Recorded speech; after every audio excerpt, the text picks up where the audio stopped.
survivors, and welcome to First Aid Spray, a Resident Evil podcast by fans for fans. This is episode 73, where we offer up another order of Resident Evil 4 Remake goodness as we break down our reaction to the brand new Separate Ways DLC. My name is Cy, and joining me on the panel this week, grappling from one episode of the podcast to the next like he's got some kind of grappling gun, it's Fire Button Steve Valance. Definitely not the hook shot from RE0. Definitely not. Hi, everybody. Tap dancing his way through this whole intro, you just can't see it. It's Moist Owlet, aka James. Hello, Marnie. Hi. And Krauser, don't blink. It's Kelsey, aka KDB. Local saturation for local people. That's what this podcast is.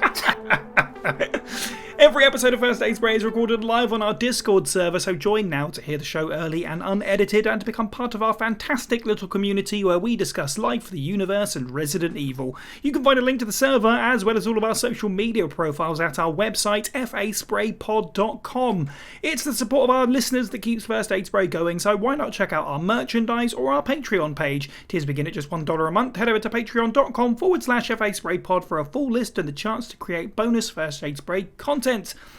Obviously, the first piece of news is that we weren't expecting Separate Ways to be announced with the release date of its next week, so we've rejigged our schedule. We're recording a little bit earlier than originally anticipated, so we haven't had a ton of new content out in the last few weeks. That being said, there is a new episode of Tear Death Experience where we ranked the Resident Evil movie characters, or I guess more specifically, we ranked the movie versions of game characters exclusively. So, you know, all your live action versions of characters you know and love, they are all ranked from best to worst. Over on the latest episode of Tear Death Experience. We do have some new stuff on the horizon, probably coming out in the next week or so for patrons as well, which is a new episode of Now That's What I Call Survival Horror. I won't spoil what for. And a bonus episode. I also won't spoil what for, come to think of it. That's everything from us. Steve, would you like to take us into a bit of a weird selection of Resident Evil news?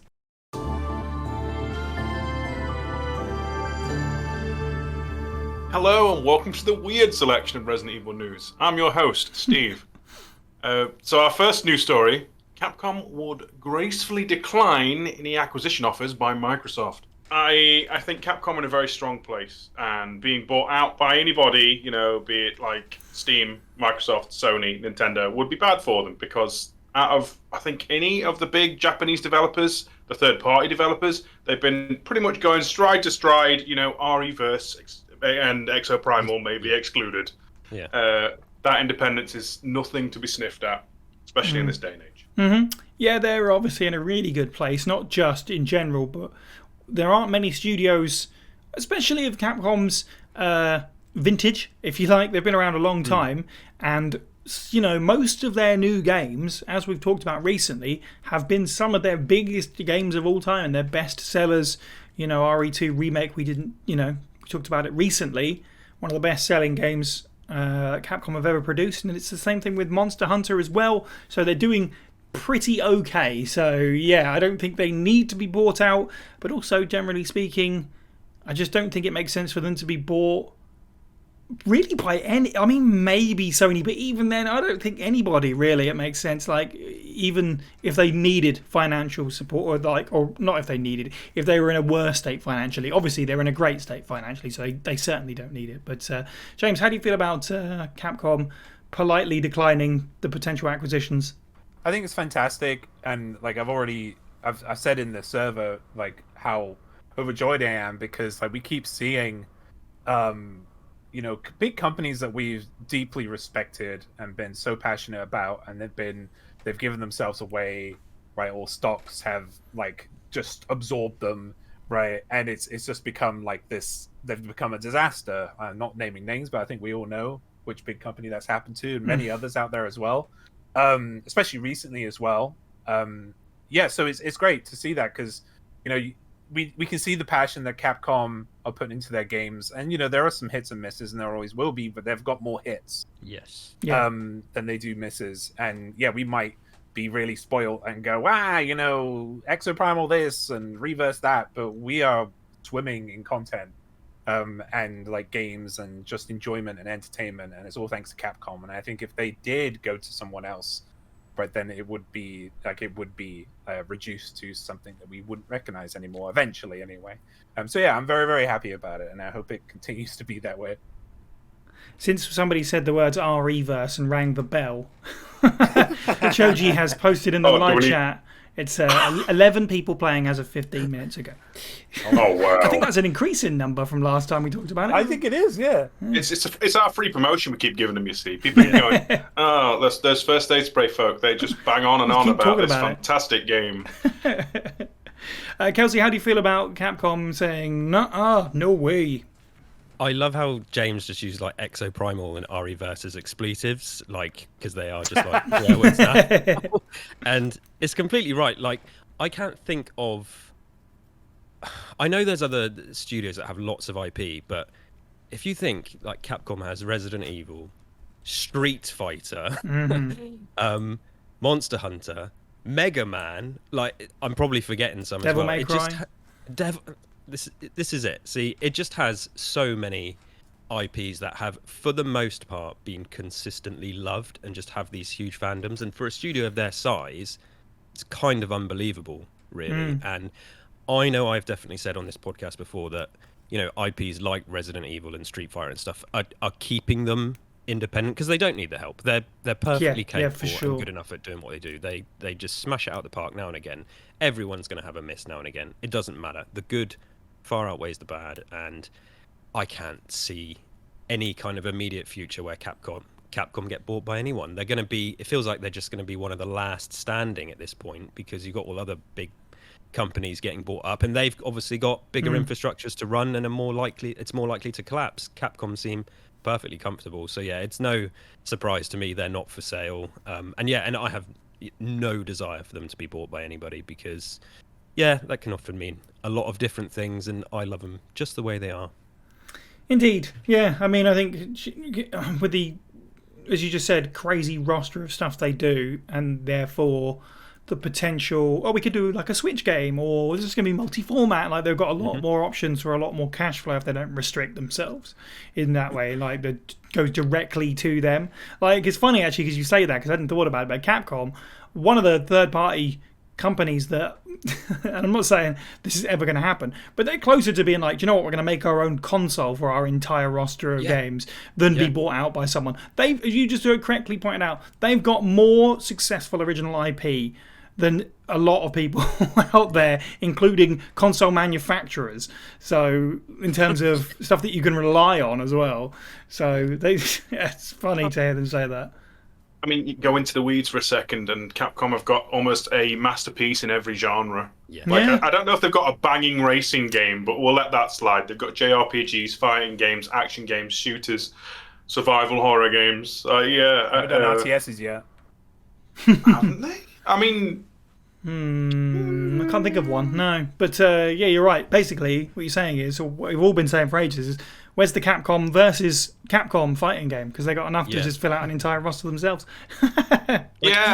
Even Mega Man, like I'm not a massive Mega Man fan, but there are hardcore Mega Man fans. And there's like 25, 30 of those games with this huge there's like 25, 30 different franchises in Mega Man, I think. Well, yeah, exactly. Like with all this lore and universe and stuff, and it's just like, it's kind of lost on me, but yeah, I know that there's a huge fandom around there, and that's not going anywhere anytime soon. Capcom are not looking to be bought; they don't need to be. So, yeah, hope they just keep smashing it out of the park.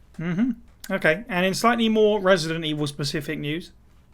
I don't know what the jingle is. I apologise. Resident Evil 4's mobile port will cost £57.99. Quite a steep thing for a mobile port, which I don't know. I mean, it's maybe vertical. That's what it is. It's not steep. Yeah, It's so vertical. It's horizontal. As I don't know. This just makes me feel old because like the idea of having a mobile port of such things sounds dreadful. A, to play, and B, it just feels like it would just eat through my entire battery in about 2 minutes. But I don't know. I suppose you could argue. I don't know if this is how it works. If anyone knows, probably knows a lot more than I do about this kind of thing. I imagine if you buy this iPhone version, you can take that through to your iPad, or maybe even whatever. I don't know if it's the same as the Mac version. That sounds like a believe different thing so. entirely. Yeah. But It can be a bit of a grey area, but generally speaking, at least in the current day and age, anything that's on the the App Store for Yeah, Apple arcade. can work between. Yeah. that's But what I there will thought. be disclaimers. Right. Okay. Well, anyway, Steve, how do you feel about for mobile and the price tag?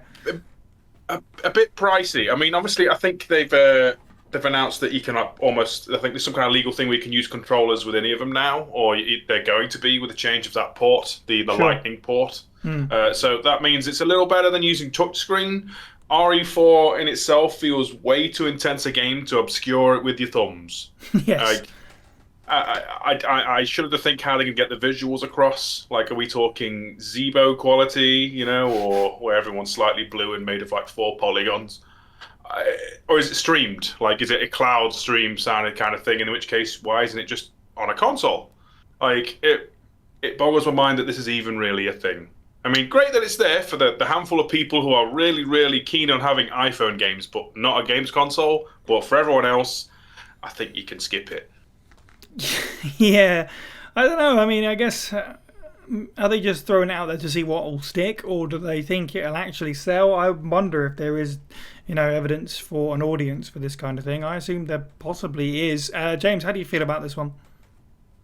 Yeah, this is the first time I've heard about this.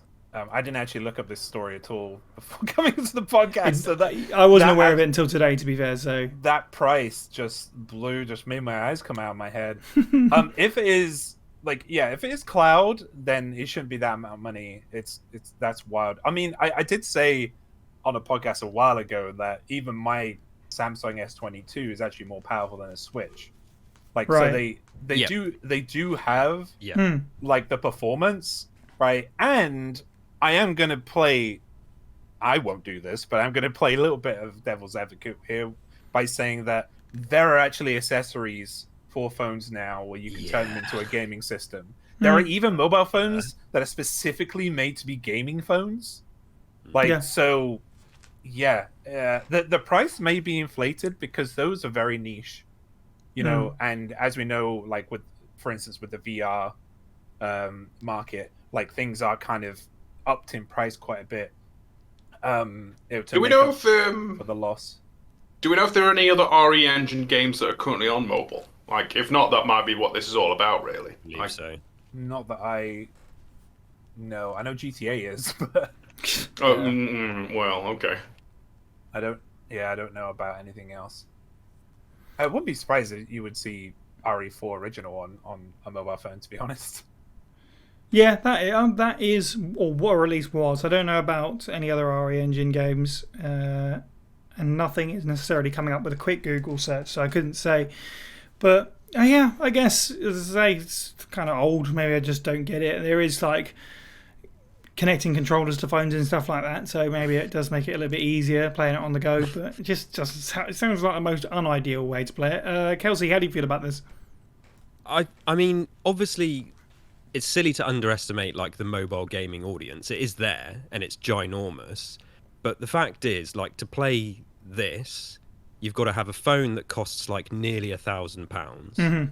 Then you've got to buy the game, and it is native as well. It's not cloud. I mean, they've said it's native. Whether there's some trickery going on, I don't know. They've said it's native. Those Apple chips are powerful, and like James said, the phones these days are more powerful than the Switch. So it can run it. It's going to cost you a lot of money to buy the device, which is a phone and not a games console. And then I've just seen these stupid videos online where people are like, here's my iPhone with 2 cables coming out of it, one for a controller, one to connect to the TV. Oh, and here's the cooler I've stuck to it as well. And it's just like, who is going to do that? Nobody's going to do that. Like, the whole point of mobile gaming is like the ease of use and ease of access. Oh, I'm going to sit down and play this on my lunch break or while I'm eating my dinner. Right. You're not going to... There's like 10 people. It's like Choji's joke about the VR stuff. There's like 3 people getting excited about the RE4 VR port. And I know that's kind of... I'm not trying to run it down, but it's kind of true. It's such a small use case, and the mobile gaming sort of sphere is growing rapidly. It's where everyone's going, and it is going to get bigger and better. But I don't know why, if you wanted to play RE4, you wouldn't just buy a PS4, a PS5, a Series S, which is like 200 quid, Yeah. and or pay £1,000 for a phone, or buy into a 2-year contract, which is £70 a month. Then have to buy a controller and a cooler to stick on your phone so it doesn't overheat. It's just, yeah, I don't buy it. It's stupid. And fair play that it runs on the phones. That's kind of cool, but like 10 people are going to actually play it. Yeah, So- those 10 people just so happen to all tune out from the podcast. They're like, nah, screw these guys. Just think tight leaderboards for speedruns, though. Very tight, niche, small roster of competitors. Yeah. I don't believe those people are listening to podcasts. They're trying to reach casual gamers, and it's like, what casual gamer? They're going to buy it and then realize their phone and battery is dying within like an hour, feel kind of ripped off, and yeah, and they're not going to go, oh, I need to spend another 500 quid on all this extra kit to play this game that I could spend 200 quid to play on a Series S. I'm not trying to promote the Series S here, but you see my point. It's just like, yeah, I don't know what you're getting for the price, and it's not ease of use, which is what mobile gaming's supposed to be. Okay, let's move into our main subject for this podcast, which is, of course, Resident Evil 4 Remake's DLC, Separate Ways. And now, reading the files Chronicles of Pursuit Torn and Isidro's note from Resident Evil 4 Remake Separate Ways, in character as Isidro Talavera, Muzu Cthulhu, who you can follow on Twitter at Muzu Cthulhu. December, 8 years since my awakening. I am at a loss in my endeavors to combine man with insect. Their fusion is not coming to fruition, and my patience wears thin.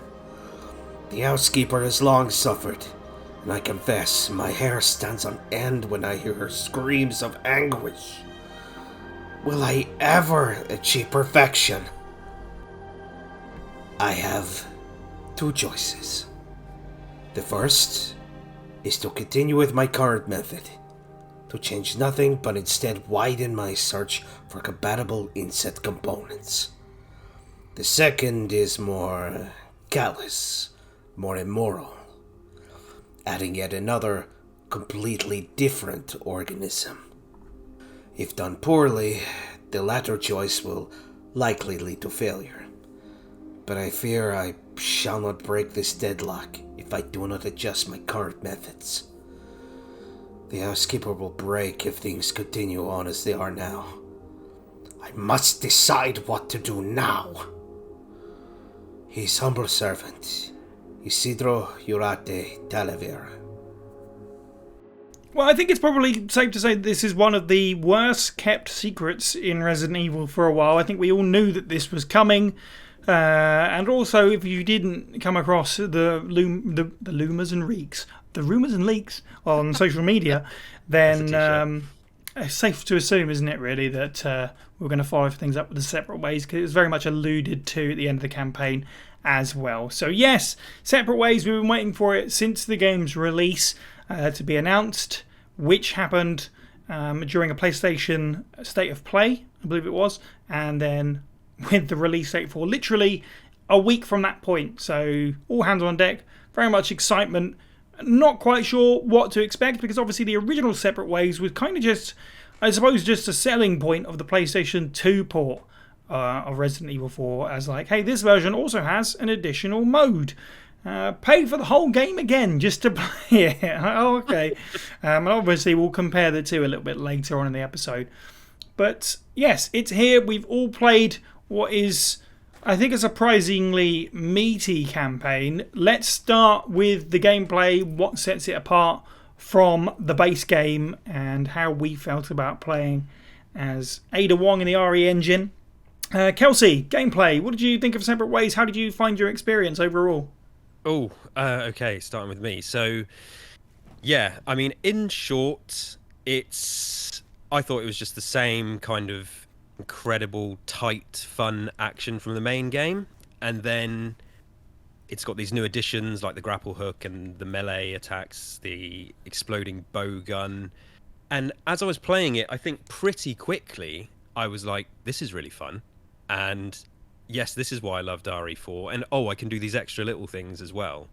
And I just, yeah, in terms of gameplay, like, I couldn't find anything wrong with it. It felt, to be honest with you, it felt like this was RE4, the main game, but with a more enjoyable character to play with, because Ada can do more, and just kind of felt like it makes Leon look a little bit pedestrian. It looks like sort of the default starting character. And she sort of does like the Spider-Woman type stuff, and her moveset is just more fun. And the gunplay we talked about on the main show, it's just so good, so superb. I think we all came away from that main podcast very happy with all that kind of stuff. And it's quite clear that this DLC, in lots of ways, but particularly the gameplay, it's not lost anything. It's adding stuff to the gameplay of the main game. I was so happy with it.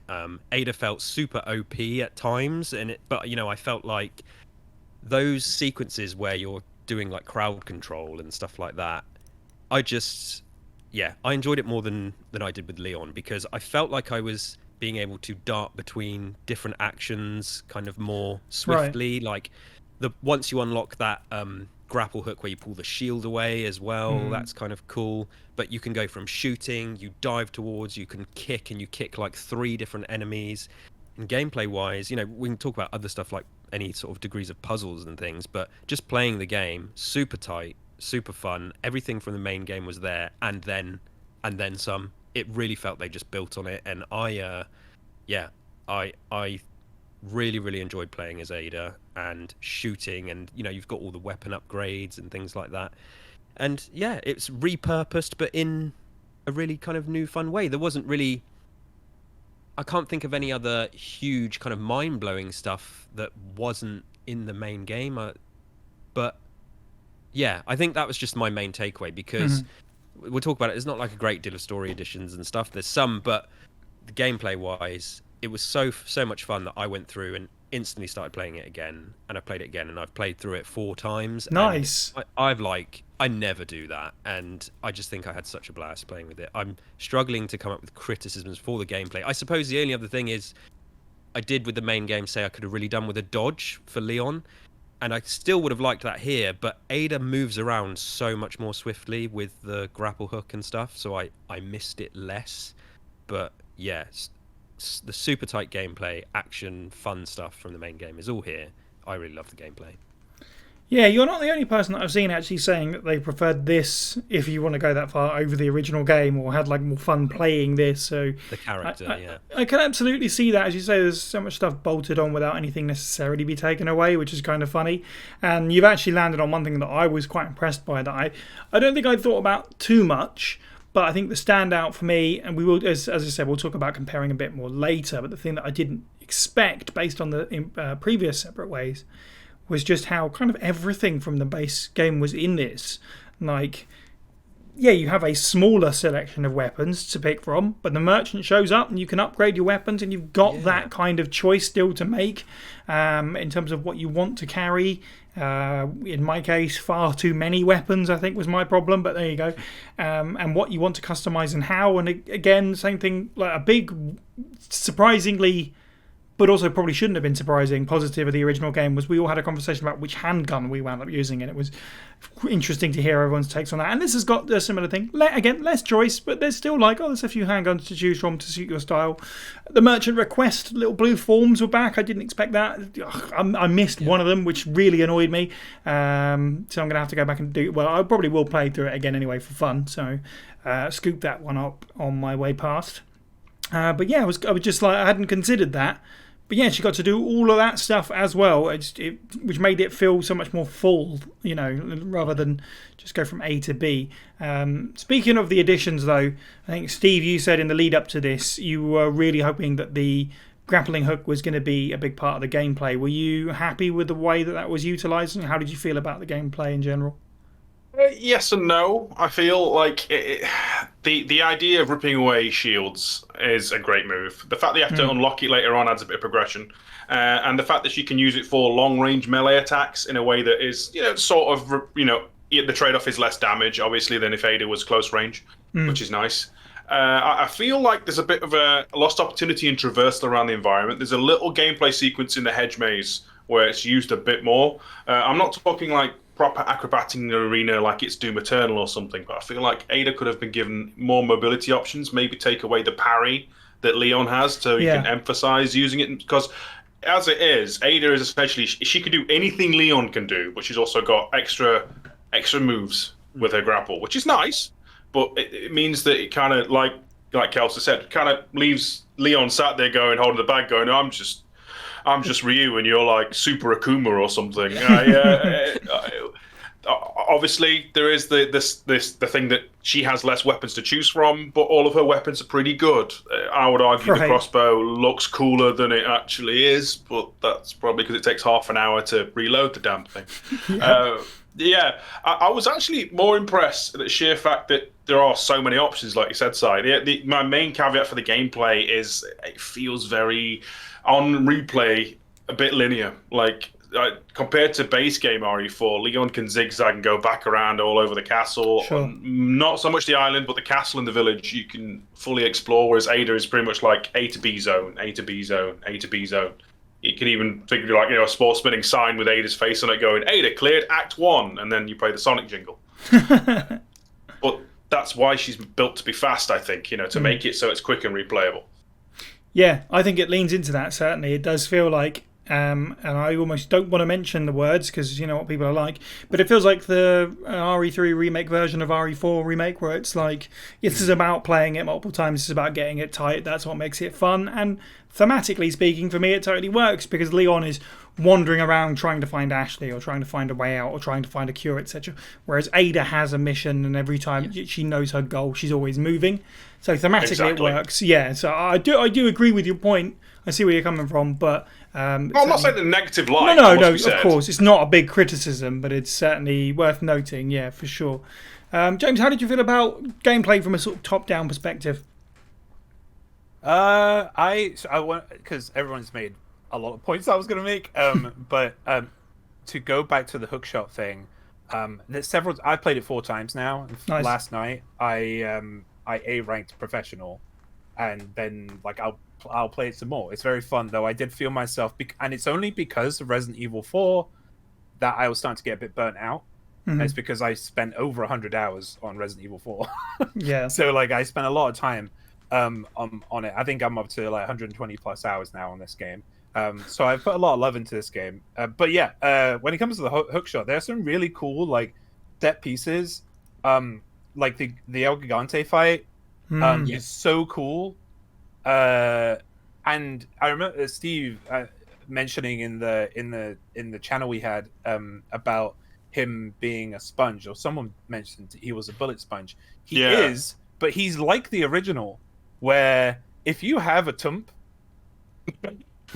and you have like a will to live, he will go down real fast. Like yesterday in professional, I took him down in under a minute. Nice.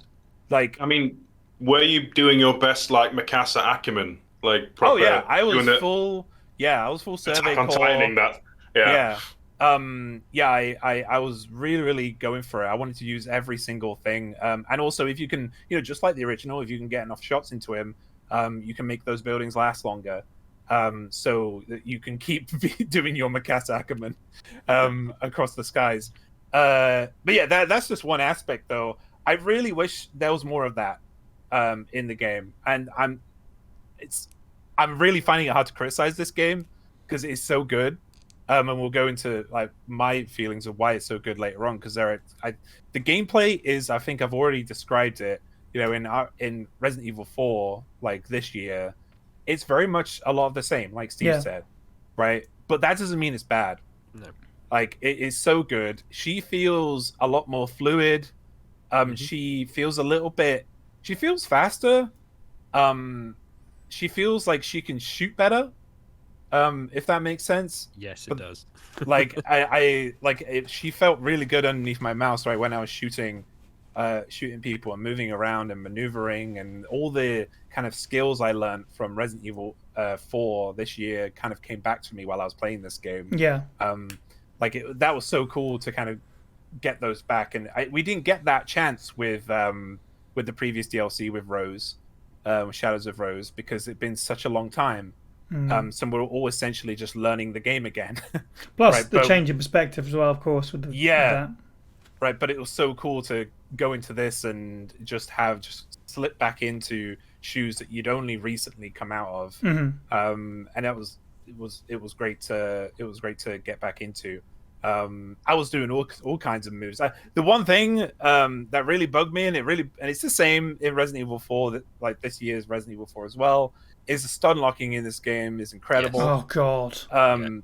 It's exactly the same. Like the amount of times I actually took a clip of it yesterday where Sadler had hit me, right, and then as I was getting up, hit me again with like a QTE, and as I was trying to run away from him, he just did a big, like, one of the big cleave he does, right? And I was like, well, I had no chance of that. I also have a clip of El Gigante grabbing me in midair. Like, like he was hungry. He can do that. But that's the risk. You know, this game is meant to be an action game. It's meant to be, it's meant to be very fast paced and gritty. But the risk is getting too close, and it's doing those risky moves to try and get out of dodge, when really you should be trying to keep your distance at all times, or else you're just going to be stun locked forever in this game. Yeah, for sure. It's interesting. It's quite telling, I think, maybe, that we talk about the new things. Obviously, everyone talks about super zippy melee attacks that you can do from a distance, and we talked about the grappling hook with the shields and stuff. But nobody's mentioned the Iris system yet, which is the Ada Wong detective, Arkham Asylum vision, to solve a few puzzles. Which I don't know how I feel about it, to be honest. Like, it was fine. Some of the puzzles that they actually used it. There was one in particular, obviously, and I think everyone knows which one I'm talking about, which is the what items does the man look at in what order. I thought that's kind of vaguely clever. And the keypad thing was kind of novel once or twice. They were fun, but clearly, and the word I put here was, I kind of think that it's going to be forgettable, and the fact that it hasn't come up on our sort of quick run through of gameplay additions tells me that, yes, I guess it is forgettable. So, yeah, it's continuing to talk about new things, but also getting into talking about traversing through areas that we knew, and the new areas. So get everyone's sort of take on that as well. For me, it was I was pleasantly surprised to start in the castle. I thought we were going to be dumped into the village assault, of course, because that's the sort of where you expect everything to start with RE4. But you work from the castle backwards to the village, which was kind of cool, and then come back round again. And the way that they put new areas in between old ones and link them in new interesting ways, like one that just stands out to me that I was like, oh, I realise where I am, is sort of coming out of a hatch into a room with the merchant, opening the door and being like, oh, this is where all the fish are in the castle. Like, stuff like that. I was like, oh, so now when I play through the main game, I'm going to see if that hatch is there or not, because I don't know if it was, obviously. Stuff like that's really neat to me. Kelsey, how did you feel about, I guess, Iris, as well as the settings? So I might be putting the cart before the horse a little bit here in my conclusion, but like that Iris thing, that's one of a few things about playing as Ada where, to be honest with you, I was like, I would play a full 25-hour 30 campaign as Ada, and I think there could be large sections of a game devoted with that sort of mechanic, because it's straight out of like Arkham Asylum and stuff like that, so you instantly get it if you've played those kind of games.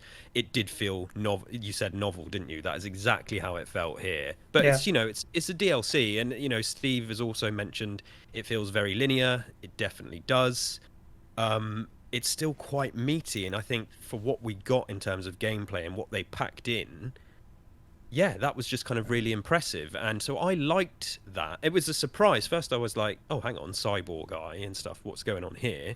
But it kind of piqued my interest, and there was lots of other things about this. I was like, I could imagine playing a game as Ada with a bit more upgrading and progression. So you're upgrading the Iris, and you're upgrading her hook, upgrading this and that. There were so many kind of opportunities in there that made me think, and I never thought I'd say that give me a full campaign. I know we kind of got it with RE6, but I'm talking like now with RE Engine, starring role. And So I did really like it, and it was brief and it was kind of novel, but I can't really hate on it. And then what else were we saying? So yeah, like new places. Obviously, we got the gondola as well, which was quite fun. What is kind of funny is the first time I did that, obviously I cracked out my sniper rifle, picking them off, feeling really, good about myself. And you can actually just kind of use your pistol and just one shot basically every enemy. Yeah. You just shoot them once or twice and then they fall off. So don't need to waste your ammo there. I learned the hard way. But it was awesome to see that back, and we'll compare more, soon. But we also got, thinking about the other new things, we got the spiral staircase, which, it's just a cutscene really where she drops down. And what else did I really enjoy? So the two other big things were the big drill thing, the big drill area. Yeah, reusing that sort of puzzle element. Yeah, and I liked that, and that was kind of terrifying as well. There's not a great deal of horror, but that is really scary, and I definitely kind of froze up a bit. And then again later, where this is a double-edged sword here, because later you're chased by what I can only describe as like a giant fish king shark thing, and Right. like that's kind of what it looked like. It was in the dark, the thing that gets destroyed by the lasers, but you don't get to actually have a battle with it properly, which is a shame. But there's a sequence where you're running away from it, and then you have to do the keypad. And I completely crapped myself. I was like, oh my god, Yeah. it's coming. And you get it wrong once, and you're just like, ah. And I still got through, but yeah, just little fun things like that. So that's the iris, and I liked that. How do you? I think the first time I opened that keypad, I was like, how am I supposed to know what buttons were pressed? And then you think about it for a few seconds, like, oh yeah, okay. And I just thought that was clever, because I don't know if you've really seen that before in a game. So they did that well, and I thought they did try to play to Ada's strengths, and it would have been nice with a traversal. And we're going to talk more about boss fights, but James is completely right. The El Gigante fight is way better than the main game. Like, that jumping around across rooftops and getting down onto the floor. There's even some of the Pueblo people are running around as well, and it's just, yeah, she was doing a lot gameplay wise that I really enjoyed. So yeah, I don't know what else to say. Big fan of that side of things. A couple of those new areas that you talked about as well, what also made them so good is like, not only was it like, oh, I don't recognise this, it's new and refreshing, like the tone is so good on several of those places. When you get down to the bottom of that staircase and there's like these bodies hanging, I was like, wow, that is grim. I love it. And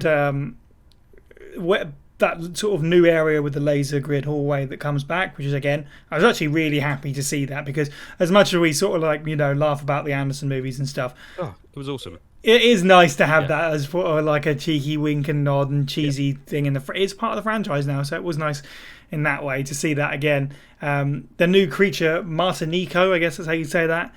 There's a part, I think it's literally after you do the keypad, you basically then have to sneak away from it underneath the grating. I was like, the atmosphere and the tone of that bit was really cool. I'm sure it can't get you, of course, but like, yeah, having to clamber around underneath it was kind of fun, stuff like that. James, how did you feel about the new locations and also the iris? I suppose the two weird things to bundle together, but that's where we're at. I'll talk about the iris first, because I have a lot to say about locations. But the iris, Kel's brought up a really good point, and it's something that crossed my mind a few times, because I asked for help. It's the first time I've ever actually asked for game help in a Resident Evil game in our server, and it was because I didn't understand where to go next, because the iris wasn't up. Yeah. And there was a footprint on the ground, and I was expecting, Was that finding the cigarettes?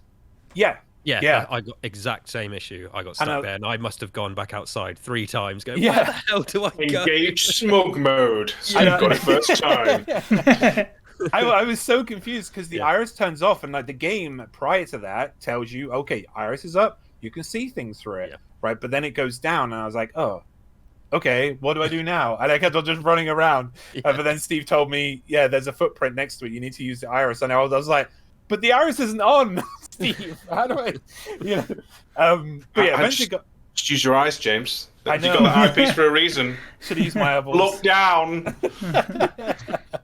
But eventually, we got that. But yeah, to go on to my other point, Kel's brought up about the ability to upgrade this thing, and that would have been dope. Because can you imagine just having no use for the biosensor in the game, and just using your eye instead. Yeah, marking Right. enemies as well and stuff. And it would have been dope for not just for regenerators, but it would have been good for one-shot kills, like on Ganados and stuff. Okay, you put a little bit more effort into scanning them, right? But you would get maybe a faint outline or imprint of where the Plaga was, right? And then you could take your shot and kill them.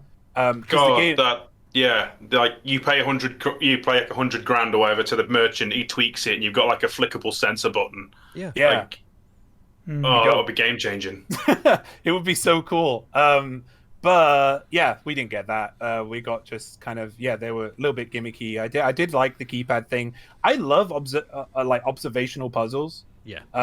Like, and we had a couple of them in this game. The shield one actually got me for a little while. I was like, "What am I doing here?" And then looking around the walls, and I was like, it suddenly clicked. Backwards or something, isn't it? And you gotta It tells you what order to shoot them in, but there's like different arrangements of shields. Where it's like, well, I'm looking for. I think it's like 2 on top, 3 on the bottom, and then there's some 3 on top, 2 on the bottom. Some it's just 4. I was like, huh? Oh, okay. Look. You really have to look. Yeah, it's great observational like puzzling. Like it's also the one problem I had with that shield one was that whenever I tried to look up the pattern on the shield on the notes, the text would be in the way of what the shields look like. Yes, right. I had that, and I couldn't figure out like what I was like doing. So like but eventually we got it. Yeah, but I love that stuff. But yeah, I'll talk about locations now. The locations are probably one of my strongest things about this game. I loved that it felt so familiar, but so different at the same time, rather than in the original. Like, again, don't want to go too deep into it because we do have a section for this, but like with the original, it did just feel like you were just following in Leon's footsteps. Whereas in Separate Ways to 2023, you're playing Ada's plan. You're doing what Ada wants to do. Mm-hmm. And like she not only does she come out, like, again, talk about this later, but not only does she come out of a character like personally as a character on the screen, but the locations show her up as well. They kind of outline her, make her a more forward like character in the story, like with her own plan and her own schedule and what she wants to do. And you can see it in the locations. She's picked this plan. She's picked this because that's why it's so linear, right? It's because this is her plan. This is what she was going to do. And she's going to go down the list and she's going to do what she needs to do. And if any changes happen, you see that throughout the gameplay when you play. I can't really pick out any, like, I can pick out places I didn't like very much. I didn't like the waterway very much. Okay. I don't know why I didn't like it. Actually, I can't put my finger on it precisely. Maybe because it was a water level. I just have trauma with that. But other than that, every other level just worked with her. Every other location worked with her, and it didn't feel like I was just copy pasting, but I'm Ada now. It felt like Ada was in this story. Definitely. Due to the location she was in. Yeah, I forgot about the waterway. I actually quite enjoyed that, and there's so many little new areas. Like another one that I just forgot about until you were talking about it was the new areas where you fight the Armadura with the gold and silver bottles and stuff like that. There's so many new little parts, which is really, really neat. Steve, how did you feel about the new locations, and any more thoughts on the magic eye if you got it? As the gadget of the week, I'm totally fine with the iris. Like, Ada seems to show up to every game with some new gadget, and it's better than that weird, like, hacking gun she had in Remake 2, so I'll take it. True. This is a personal nitpick thing, and it's I realise it's petty, okay? When you look at the keypads, the correct answer thumbprints are in reverse. Like, Really? surely the first button should be the least memory left, but it's the first button has the most finger memory. To me, the way I interpret it was sometimes they'd get it wrong or whatever, so they get the first bit right and then they'd forget what the last number was, and that's why it's. But I see your point. Yeah. I would say there'd be more of a signature of the last button press, not the first. If it was just one button, I get that. But overall, no real issues. I'm kind of disappointed we didn't get like biosensor iris. Capcom, come on, give Ada on detective vision next time. Jeez. As for new areas, I pretty much loved all of them. Like there was one area in particular that I didn't, and that's the gun trench. But that can go do one. But Ada being an amateur sommelier with the whole wine bottle swapping, that was pretty cool. I thought it faked us out, like with the room where you get trapped in with the armaduras. I thought, all right, that's a reference to the Garrador trap. And little did I know, no, they actually did just put the Garrador trap wholesale later on. Yeah, just to surprise me by going, oh no, they're both here. Yeah, some really fun set pieces. And generally speaking, any area that does get reused, Ada isn't going the exact same way Leon did. She's normally going in reverse, or where Leon went left, she goes right. Or over a roof, which is just kind of interesting. Yeah. Yeah, I think like the only area she may do the same is like going through the she's going in reverse when she's going through that little conflict zone where the bulldozer is. Yeah. The regenerator area is also in reverse. No, never mind. She just goes her own way. She goes her own separate way.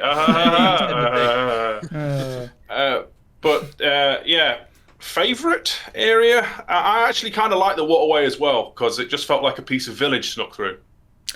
Genuinely, after that descent from the little rope into it, because there is that spiral staircase leads into the waterway. It just feels like if you got attacked by those weird like robed things, I wouldn't have been surprised. Which leads me to my point: why wasn't the crow costume unlockable? Oh god, that would have been good, wouldn't it? That concept art was banging, Capcom, and you gave us the RE2 and RE4 outfit reimagined. Okay. I mean, they're all right, don't get me wrong, but also kind of wanted like Ada the Crow from Bloodborne. Let's talk about boss fights then, because this game actually, I mean, again, sort of surprised me with sort of the number that we had. I think we all largely were hoping to see what became of the cut U3 boss fight from the original game, which is obviously quite a big part of Separate Ways. But yeah, on top of that, we have El Gigante, we have a human saddler fight, which again, cut from the original game, if you like. And yeah, the new monster that we just talked about, Martinico. I think that might be everything, but I might even be blanking on something else. Steve, how did you feel about the boss fights overall? Any standouts for better or for worse for you? Genuinely, I was impressed with how they handled the Black Robe. Before it becomes U3, they give you like a hallucinogenic boss fight where you're not sure what is and isn't real. You can shoot them to disband them, but the fact that it's a new mechanic and a new enemy kind of thing.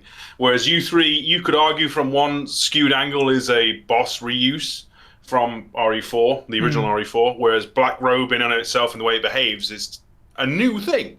So yeah, that was pretty cool. But the standout for me, as stupid as it sounds, is literally doing the Attack on Titan stuff against an El Gigante. I feel like I wish there could be more you could do with it, but like I was saying, what I wanted for the whole game with Ada having traversal mechanics, and it's pretty much mostly locked into this fight. Where you can zip around the arena and use it to your advantage, and it plays to its strengths very well. Sadler's okay. I feel like, is that monologue just the same monologue he says at Leon, but without the monster effects labelled in? It might be. I'm getting the vibe that the only people who actually did any voice acting in this DLC are Luis, Wesker, and Ada. But no, yeah, boss fight wise, definitely the El Gigante, and shouts out to the Black Robe for being a new one. Yeah, I'd largely agree with that. I enjoyed the challenge of U3, even though it was a fairly basic boss design. Gigante obviously is a standout because it really just makes you go, whoa, the first time you encounter it. I wasn't expecting this. We did sort of see it in the trailer, her sort of flying around a few buildings with an El Gigante, but I didn't anticipate that it was going to be an actual gameplay thing that you would get to do, so that was always nice. I'm glad that the DLC didn't lean too heavily on Black Robe for me, because those fights, the couple of times that you have to do those hallucinogen moments, were a little bit tanky for me. It did go on a bit, and I wasn't massively keen on it. It was a cool contribution, but I'm glad that... I guess what I'm saying is I'm glad that wasn't like, hey, it's the Stalker for the entire Separate Ways. You're not going to come up at the end of every chapter. It was a good introduction. We got to U3 itself, somewhat you could say somewhat anticipated boss fight, so it kind of worked out nicely that it was almost like a prelude to that moment that we've all sort of been waiting for a little bit to see if it exists. And yeah, I don't know, something about Sadler to me, I don't know, it seemed a little bit lacking. I don't know if I was expecting some kind of extra surprise at the end, and I'm not really sure why I was expecting that. But that said, I actually liked that it ended on some running and gunning rather than a boss fight. Made a nice change. So, yeah, overall, more than I expected. James, how did you feel about the boss fights? They were... So, the way I look at boss fights is, while I'm playing the game for the second time, what are my feelings towards it when I'm approaching it? Do I feel trepidation, or am I, like, chill? Right? And I think, like, in a horror game, like Resident Evil, you should feel like an equal measure, like of chillness and trepidation. Right. Like when I approach Gigante, like I was like, I really enjoy this fight, but I am super stressed out, and that's how it should be. Yes. You know, with the Black Robe fights, I was getting frustrated with those, mostly because it was hard to see the red eyes. So like the tell with him is that he has slightly redder eyes. I was just hoping for the best. Do you is it just me like you feel like you're wasting bullets when you're shooting at an illusion, even though you can dispel them? Like, I always thought it was like some kind of opaque reference to the Hookman because the whole screen filter changes and stuff. That's a really good point. Because that in 1.3.5 rather, the whole screen went blue, whereas in this case you got blue flames and just a weird filter. Right. Interesting. But I'm probably reaching with that reference a little bit. But then again, Capcom put Elsa in 1.2 remake. Jesus, I'm getting my games mixed up. Fake fan. he even has kind of a hook attack, like that he sends a forward. One hand's like bigger as well, isn't it? Yeah, and it like reaches out towards you. So all of them are tails. They have like their red eyes, but there's one that has the most red eyes, and you have to But I dislike having to run around, and look for all of them, because as Steve said, I don't want to have to use my ammo. Like I got to a certain point in professional, for instance, where it was near the Regenerador fights. I was really struggling with ammo, right? And it was so tough for me. That they felt like boss fights in their own right, to be honest. That small section with the Regeneradors and the Iron Maiden. Yeah.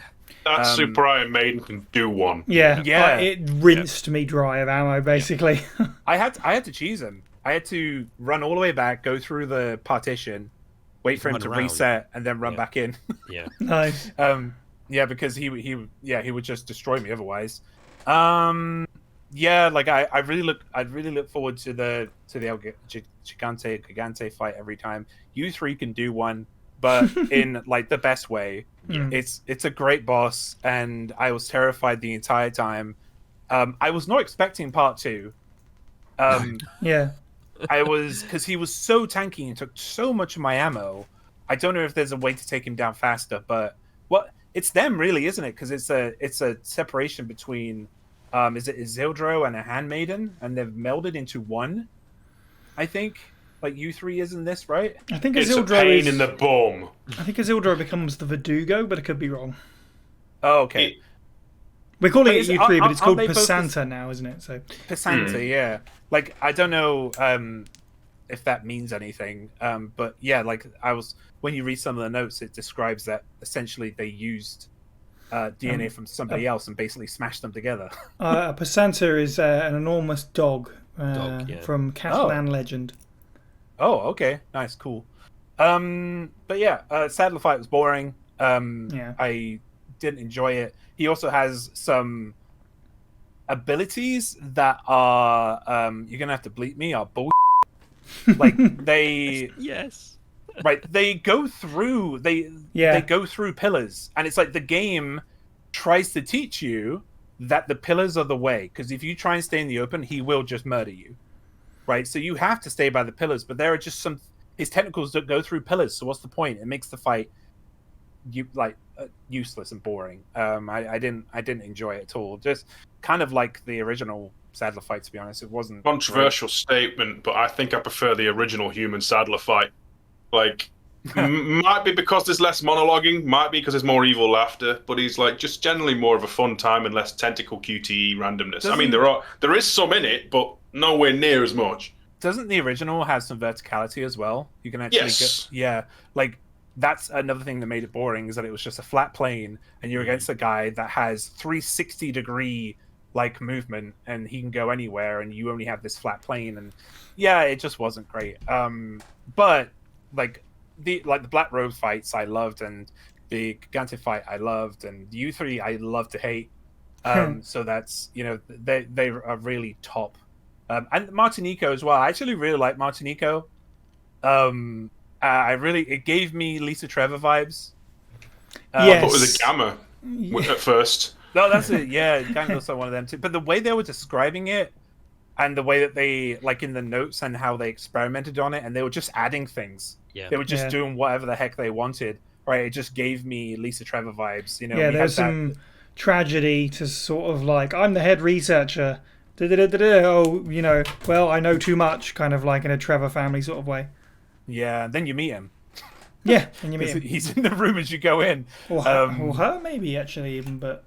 Maybe, yeah. But yeah, I want to see more of Martinico, but, you know, the game kind of, like, Ex Machina. Lasers it. Yeah, that's just like... Yeah, no, it would have been only nice lasers to work. actually fight it, but there you go. Yeah, I even, I used a rocket launcher on it, and it just makes it pause for about 15 seconds. Oh. So... Oh, wasted. Like Martinico is canon one of the strongest enemies in Resident Evil. Yeah. Indeed. Kelsey, how did you feel about the boss fights? I think I'm pretty much exactly in line with James. Like what I will say is I love how the game opens with Black Robe. You know, obviously you got that little first bit with Luis, but then straight away basically it's like, oh, here you go, here's this terrifying big hulking boss thing, and it did kind of make me sit up, and I did love the design. The hallucination stuff is a tad annoying, but what I will say is I think the payoff with U3, the Black Robe and U3 is so good that it just made me not mind anything that frustrated me before. I was kind of terrifiedly cheering when U3 sort of finally reveals itself. And like James, like I sort of struggled and battled my way through. It's like, oh yeah, that was so good. Whew, let's crack on then. And then there's a second phase. And that second phase, I don't know if I'm just rubbish, but I thought it was really difficult. Like, I really, really struggled to get through that second phase. I was already low on ammo. And I know there's a bit round the side. But yeah, incredible boss fight. One of my favourites for a while. Sucks is that if that second phase kills you, you go back to phase 1. Yes, you do. Yeah. And on hardcore, it can one-shot you if you don't have full health, which, is even more frustrating. As I said, I think El Gigante it's a million times more fun and interesting in this DLC than the main game. I loved when he just started, the sort of T-Rex, you know, stomping appears, and it's like, oh my god, here he comes. Yeah. And you know the breakable buildings and stuff. That so much can happen in that fight. It's really, really interesting, and yeah, really kind of blown away with that. And I like the design of the Black Robe and the what other one am I forgetting? So yeah, Sadler. What I will say is I completely agree. Sadler, and one of my notes is he just slapped me repeatedly because I just kept getting stunned. And this is the thing, sometimes this happens, you get hit and you're like, oh yeah, that's annoying. Oh, what? I get 3 times, and you just get like completely slapped. And so that annoyed me, but one of my criticisms of the main game was I thought Sadler was criminally underused to the fact where it made him almost pointless. And this was like, I just felt like maybe this should have been in the main game, this fight with Leon or something, because, I don't know. The best thing we got out of this was the GIF James made of Ada running towards the camera with her knife, which is amazing. We'll talk about presentation, but cinematography in this was incredible. Sadler was a bit annoying, but yeah, El Gigante, Black Robe, and U3, so good. And what did we say this person's name was? Martinico. Martinico's the name of the monster, Completely missed that. I just wanted more. The only reason I know that is because I bought the statue thing afterwards to have a better look at it, and that's what it's called. I kept meaning to do that as well, because it's always like shrouded in darkness for most of it, and I was like, I want a close look, and I still hadn't done that. So like, it seemed really cool, and I was a bit like, oh, it's just been kind of wasted on the lasers. I would have liked to have had a proper battle, but again, I just think there's so much else in this DLC. We can't have everything. Sure. I loved what I did get to see. No complaints really. Boss fights, they definitely get more difficult on the higher difficulties. Was rinsing through ammo. I think on hardcore, and again, I'm playing on console as well. Sometimes it's a struggle to get some quick shots off. And although I found myself, I don't know if you guys have ever seen, you ever see those things on social media where I've seen it with Elden Ring, and there was definitely one with Resident Evil 4 where people do these like HUDless cinematic videos of the combat of a game, and it's someone that's really good at the game. Yeah. And it's, Oh, Sonny Legend, is it? Yeah. I think. yeah, I think that's right. And I felt like because of the way Ada's combat works, I was like, oh, I could see myself doing a really good montage, something akin to that. And that's why I had so much fun, even with the higher difficulties and higher boss fights, because you can do so much with Ada. And I think I think I died to that U3 like, I don't know, 4 or 5 times on my hardcore playthrough. And then when I did it again, I just rocket launched stage 2 of U3 and Sadler, because I was like, I'm not going through this again because there's such a pain in the ass. But that's good. You know, you want a challenge, and not everyone does, but I do kind of like to have a little bit of a challenge. And this game was challenging on the higher difficulties for me. I got a lot out of those boss fights, and for something, we're always criticizing Resident Evil boss fights. I thought they were really strong. It's kind of obscenely good for a DLC. So very, very happy with them.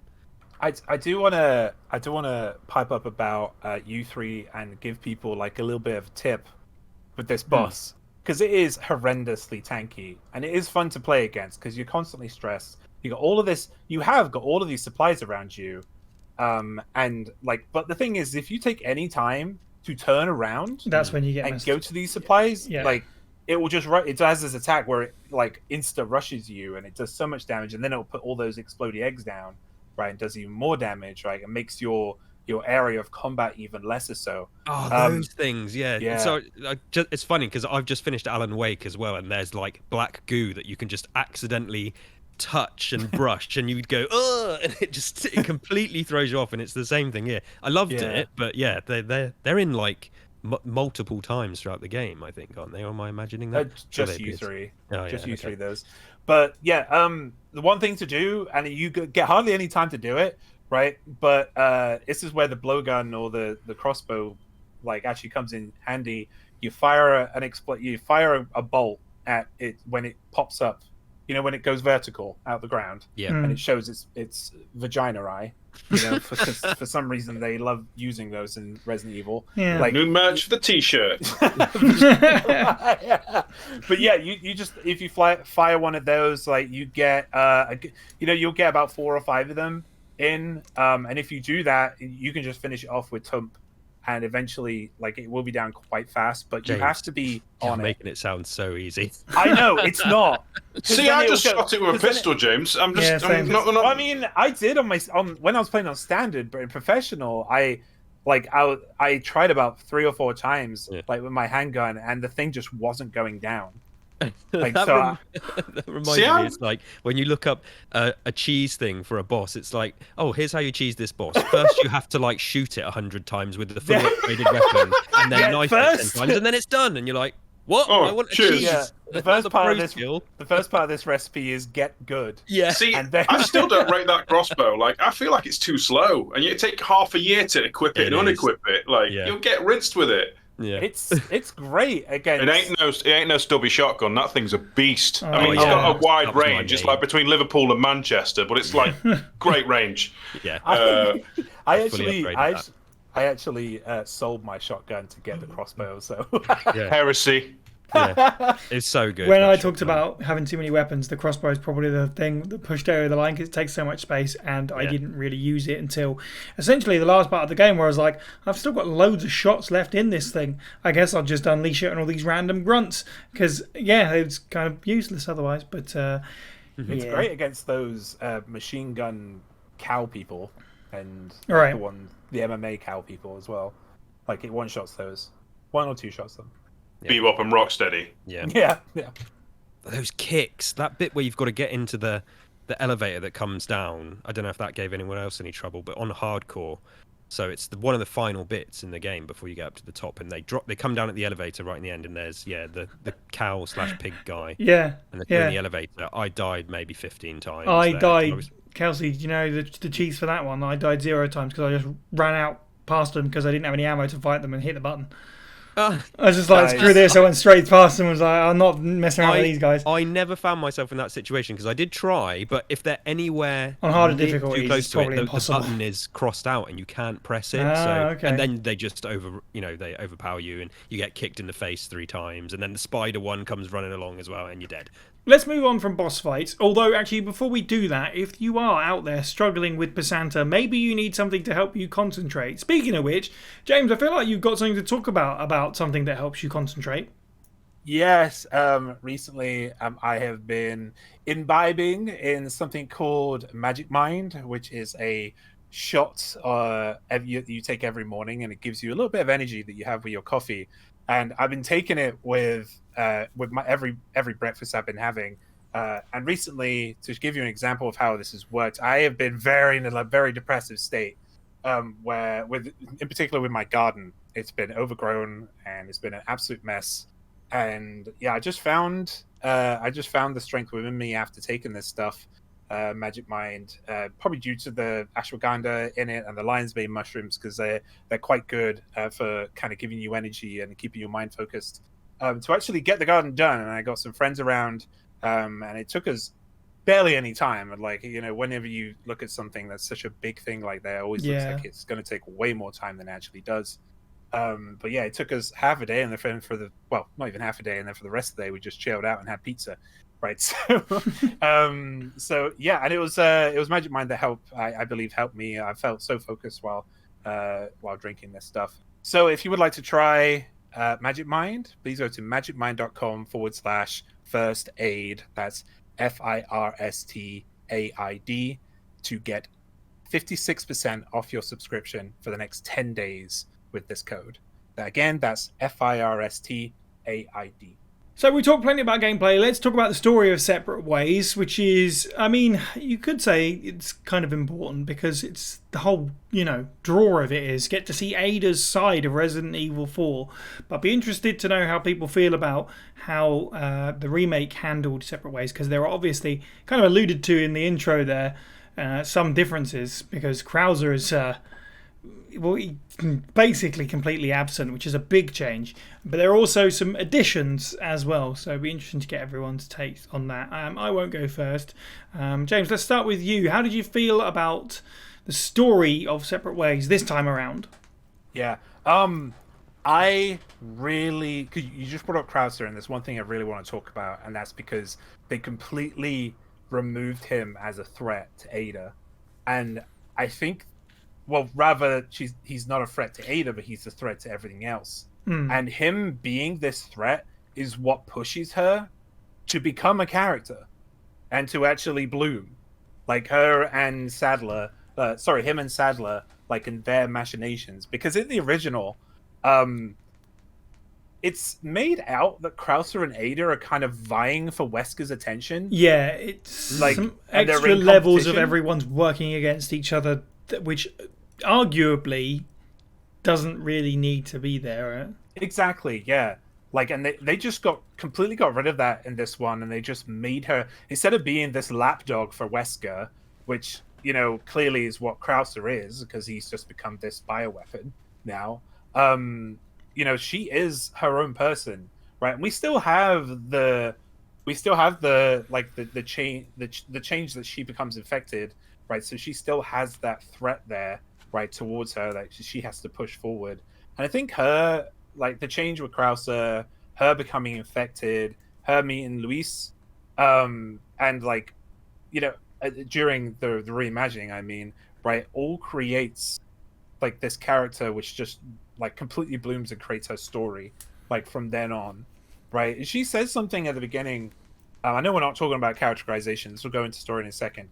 But she says right at the beginning, she did the typical thing, like everything changed after Raccoon City, because she was talking about herself in the third person almost. She was saying that all those ideas that we all had of Ada, like, her being this femme fatale character, high a high level assassin like mercenary, they were all very true before Raccoon City, right? And then we got that line, and she says that line, and it's like, so now she's changed into a different person, right? So then it lays the foundation for the rest of the story of the game. And right when she says that. Sorry to interrupt, but I was going to say as well, like, it's an important moment in the story overall when she says to Leon, "You haven't changed, you just think you have." Yeah. So to have her talk about herself in that way earlier in the game makes that scene that we've already seen from the base game, fleshes out what that means exactly as well, which is really cool. Yeah, it's so cool, like, to get this insight finally into who she is, and they did well with her, right, and trying to still make her vague and still make her this will she, won't she, but at the same time, I think we're all, by the end of this game, I think we're all pretty pretty much on the same page in terms of who she is and what her ideals are. The story is pretty much the same as the original, but they've only changed characterization, right? Which is something that they've done so well, like Capcom have done so well with these reimaginings. Like, they have kept the story. The story is still, oh, that's something else I want to talk about as well. But yeah, Wesker needs something. Ada is going to get it because she's being paid to get it. Sure. Then there's all these complex, machinations with all the I'm going to quote NPCs of the game, like with Leon, Ashley, Luis, right, etc. Right, and then it ends with her taking the sample and flying off. But they just filled in the gaps with this story. They filled all the gaps in, like, that we were all missing, like in between. Just like all the questions. I mean, not all the questions were answered. Like, one of the big things that I put down in my notes was that Wesker in the original, I don't know if anybody else felt this, but in the original, I always felt like Wesker was a cog in a machine. In the original, he was like part of something bigger. Whereas in this, and the way the story flowed, I felt like he is the cog, like he is the main man, right? Like, he is, like, there's no one. Everybody else is below him. And it might be because he was very cartoon-ish evil character in the original, right? So I might have just like disregarded him, right? But I felt like he had even more of a presence in this.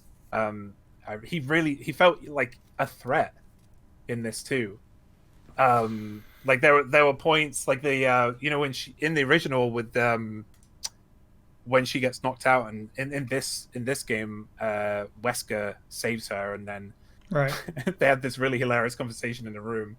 In the original, she gets like taken by the villagers, and it's a whole different situation, right? But they removed all that because it was chaff. It didn't need to be added, and they implemented Wesker and gave us a little bit more characterization again about Ada and Wesker again, adding even more to the story. And yeah, I could go on, but like I think my baseline summary of it is I love how they just filled all the gaps in, like with information we needed, and information that made us want more Ada now, because nobody gave a hoot like about Ada before. Like like you only like looking at Ada, right? If you looked at her, yes, she's conventionally attractive, and she's a woman who's being a badass on the screen, right? But now she is all of those things, right? But she is also a person on the screen, right? Because of what they've done by filling in all those gaps. I'm gonna save my Ada stuff sort of to later, because it's gonna definitely like bleed into talking about voice acting and stuff like that. When it comes to the actual baseline story, I don't know if I agree with some things, but that's okay. Yeah, like, you're right in the sense that the sort of simple Ada has to get thing for Wesker decides at the end, screw you, Wesker. Storyline is the same, but there's a lot of stuff in here that's different, for better and for worse. As we've said, I do think that it's a shame that there isn't as much Krauser, because now Krauser is incredibly paper thin, because as we know from the base game, Darkside Chronicles in this version of events happens completely different, so we don't actually see those events as they play out in this quote unquote universe, or however you want to look at it, because it doesn't fit together. And now he doesn't appear in separate ways. He's even more of a non-character, which is a shame. But you're right, it gives more space for Wesker and Ada to do their thing. It was lovely to see more Luis, who gets more involved with the story, and their interactions are really cool across the board. I'm not massively into Ada getting infected. That seems somewhat needless to me, and I don't really understand why she gets to have black robe hallucinations, like why her infection is different and acts in a different way, but that's Resident Evil now, I guess, just how we go. So it does explain that. Sorry for interrupting. Oh, does it? Okay. Yeah, it does explain that. Like it in a note. I mean, it's vague, but it says like it's that because it got the amber. It's a particular plaga from a particular... Yes, like, which is why when strain. she kills it, that's what basically cures her, which is odd, but sure, fine. It just seems to me like this is conveniently, we need to infect Ada, because she's the only woman in the franchise that hasn't been infected with something. And now we know that that's how the Resident Evil series is going to continue for the rest of all time, is that all the characters are going to have slowing, aging properties, aren't they? Because everyone was like, Less that makes sense for Jill. Because I'm worth it. Precisely, and now they're all going to be... they can be conventionally attractive, as you said, James, forever, because they've all been infected, so it all seems painfully convenient, but otherwise... I hope that's not the case. I'm sure it is. I think it is. I do want to compliment at least the way that it lines up with the base game is really good. Like, I know, to be fair, I feel like they did an okay job with the PS2 game, considering that I think that it was written after the original campaign was, and they just kind of clicked it into place. Whereas this obviously feels like it'd been more deliberately built together at the same time, which is obviously the benefit of doing it a second time over. But they did really well with the moments of like, oh, I know where Leon is now, even though when they don't directly show you, you just get like a good idea of what's going on around you outside of the moments where you do get to see Leon. And again, as I sort of mentioned, the running around at the end, getting him the rocket launcher was really cool. I enjoyed stuff like that. It was fine. It was serviceable. I didn't find it. I've just picked out a bunch of holes in it, but I didn't hate it outside of the kind of pointless infection angle for me, but there you go. But yeah, otherwise it was okay. Steve, how do you feel about the story? I just want to say, as someone who's liked Ada, generally speaking, across the board for the most part anyway, excluding maybe a few bits of RE6, I think that this was pretty solid, pretty well done. I think there are a lot of narrative breaks from original separate ways which work for and against it. Like, for example, we lose a lot of screen time with Krauser, and they are now, as Sai's already said, like a paper-thin character now. But Wesker gets a lot more screen time, to the point where I didn't even realise in the original he was meant to be anywhere near on site. I thought he was just sat at home with a cup of cocoa in front of his computer screen. Change. And the fact that he is now an active player in events, and the fact that Leon came within a gnat's breath of being annihilated by a sunglasses man, that's pretty cool. Like, I kind of wish there's a point where just before Wesker appears, like Ada's just passed out, some feet appear on the roof, and now we know it's Wesker. Kind of like, we missed one of the most badass takedowns, like over the top animation sequences of him just butchering some Spanish peasants. But no, generally speaking. The main three and the core thrust of the story and how it unfolds, I think, is fine. The standouts obviously is Wesker, Ada, and Luis interacting with each other, and that's what you're here for. Mm-hmm. The main beats of the story are the same. Like the wholly new stuff where Ada has to go and set a bomb and encounters Martinico, I suppose, is the arguably new stuff, but it all sorts itself out in the end anyway. Ada's infection I thought was okay and fine. I fear the worst, then that it's probably a convenient way to make everyone stay forever young. I hope not. I think it'll be ironic if they make Ada the only character who ages in a beautiful twist of fate. But, I don't really have any complaints other than that. I feel like Krauser obviously is the main victim. Sadler was always going to be Emperor Palpatine in this one, but I would have liked to have seen, like, there's almost like a hint of it at one point when Wesker is looking over at Krauser in the distance with a smug smile. Like, I feel like there's something else going on. Are we getting a third Separate Ways Capcom? Is that what's happening? No, I'm kidding. Wesker Ways. Separate Weskers? Yeah. I don't know, yeah. Sunglasses Ways? I don't know. But I feel like there are things that are hinted at, but we don't get a direct answer to. But that's okay because it doesn't break narrative too much, other than Beret Man now even more boring. I sorry, butting in, right? But I wasn't looking forward to fighting Wesker again. Like when Separate Ways, because I didn't enjoy fighting Wesker in Remake 4 either. Like, and Sadler. I was like, I really hope I don't fight him in this. Oh God, can you imagine if they'd had like a little tiff, like a proper boss fight, a mini boss fight with Wesker, just to no, I am getting rid of the sample and you're not keeping it. that would have been a hell of a way to close it. I would have liked them to have like a little bitch off, right? But like I would that would the whole thing about him being like a Randy Savage like kind of character. It would have been funny him just like kind of cussing at Ada while she sits there just being sassy. I would have liked that. Him being on a balcony while she's below, just like please, rolls her eyes, walks away. This is more of a character thing, and I appreciate that's probably more for a different section of the podcast, but I did appreciate that we got to see both sides of Ada, or at least two sides of it, like mask on and then mask off. When she's by herself, she's a lot more, I would say, a entertaining character, because she's very serious, but knows how to be aloof. And it's nice to see the dichotomy of those two kind of personas, I guess. Agreed. KDB, how did you feel about the story of Separate Ways 2023? You've all kind of covered it. I think for me, this DLC was far more about the kind of gameplay experience. The story was very supplementary to that.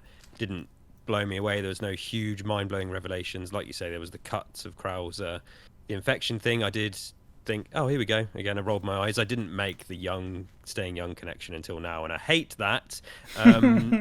Welcome. That aside, I think the strong aspect of the story is just the character presentation. I think all of the exchanges between all of the characters, aside from maybe Ada and Sadler, are all incredibly strong. The opening, seeing Luis dancing, the banter between Luis and Ada, Wesker. I mean, here we are, folks. Like, if you would ask First Aid Spray panel last year or the year before, hey, do you want to see more Wesker? And everyone would have gone, no. I think now I'm like, give me some more Wesker. So it's made me want more Wesker. The presentation of all of these characters was great. I thought that was just so good to see them in this little story, this very compact DLC story, which, it's fine. Go get the amber, do this, that, and the other, whatever. But the character interactions for me was the strong point, and loved all of that. Really made me become more enamored with Ada than ever before. Like kind of Steve, like obviously everyone knows I love the original RE2. I liked Ada in that. I think maybe over time I've softened on that, and then I've never really been interested in her outside of it. This kind of changed that. Seeing more of Luis in the story was just lovely. I do think the way it's kind of cut short, and I guess there's no way to do that because of the way his fate in the game anyway. So their last exchange is just him doing a quick bit over the radio, and then it's kind of like, that's it. You can't really have anything extra because you may have messed up the timeline or something in there. So that's a bit of a shame, but we got more of him, and I'm not going to complain.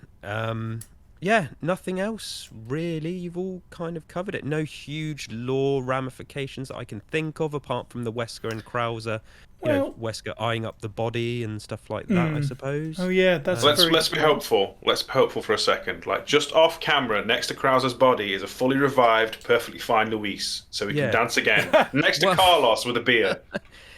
So all that stuff did what a lot of this DLC did. Is it piqued my interest, and I didn't come away from Shadows of Rose wanting more, and I definitely came away from this thinking, okay, they're planting some seeds here.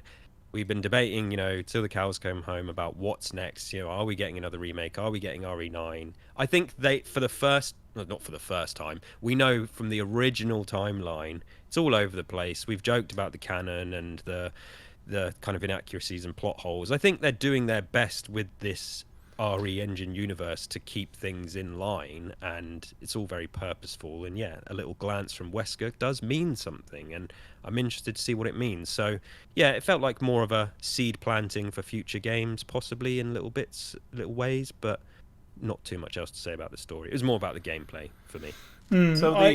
Sorry, I want to mention just one thing, right, about story, right? And that is, and it goes back to our podcast about RE4 this year as well, right? I think they were in RE4 as well, but we see those bottles again, right? Those bottles that look very similar to the Sanguis Vaginas. Wine bottles. The wine bottle things, yeah. Like, and I looked up both of those bottles. Those are brand new assets. Like, but they look so similar. They got the flowery design, right? But they're not the same. So yeah, that's just like a connection there, I would maybe. be stunned if they don't link it some way in the future. Yeah. I mean, whether it is to do with those, those bottles mean anything, but I think there's no reason to not link it, once they get to that point with these remakes or whatever they do in future. So yeah, I'm not opposed to it. Interesting. So in terms of the lore, I think maybe, if I'm correct, I suppose it's worth pointing out, if we didn't see it, but I think that it's important that Wesker interacts with Krauser's body, right? Because I'm pretty sure that's how he gets his last Plagas now that Ada has run away with the Amber, which is new, obviously. Rather than being the superior Plaga, it's the Amber now. But again, that doesn't mean that we can't see it as a flashback in something or some other additional piece of media.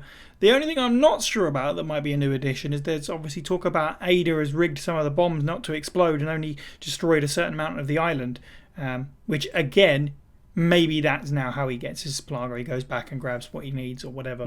But I don't think that was necessarily part of the lore before. I'm pretty sure the point is that it's all gone. But I could be incorrect there. But that stood out to me as something that was like, that sounds new.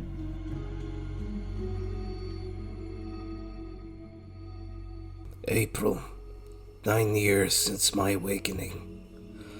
I have received a written petition from Mendez.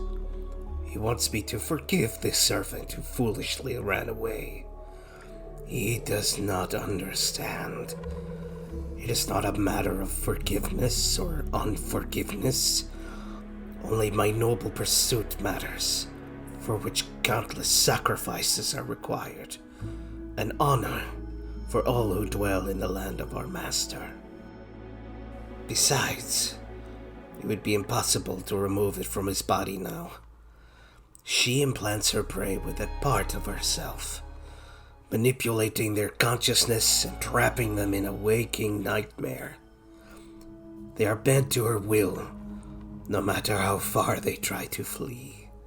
The only way to truly escape the torment is to kill her, so the entity within her prey dies too. It is, after all, made up of specialized cells, which cannot survive on their own. Yet none are strong enough to put my hound, my Pisanta, down. So, in terms of presentation then, let's talk about the acting, let's talk about the way things look and the way things sound, and I'm going to talk about Ada now, because I say it links, I wanted to talk about characters, and part of that is Lily Gao's performance as Ada, and I'll go first, because, as the notorious Ada hater, I think it's important for me to say that I think this is possibly the best Ada that we've actually ever had. Or at least since Resident Evil 2 original, with her first appearance, where she was close to a three-dimensional character.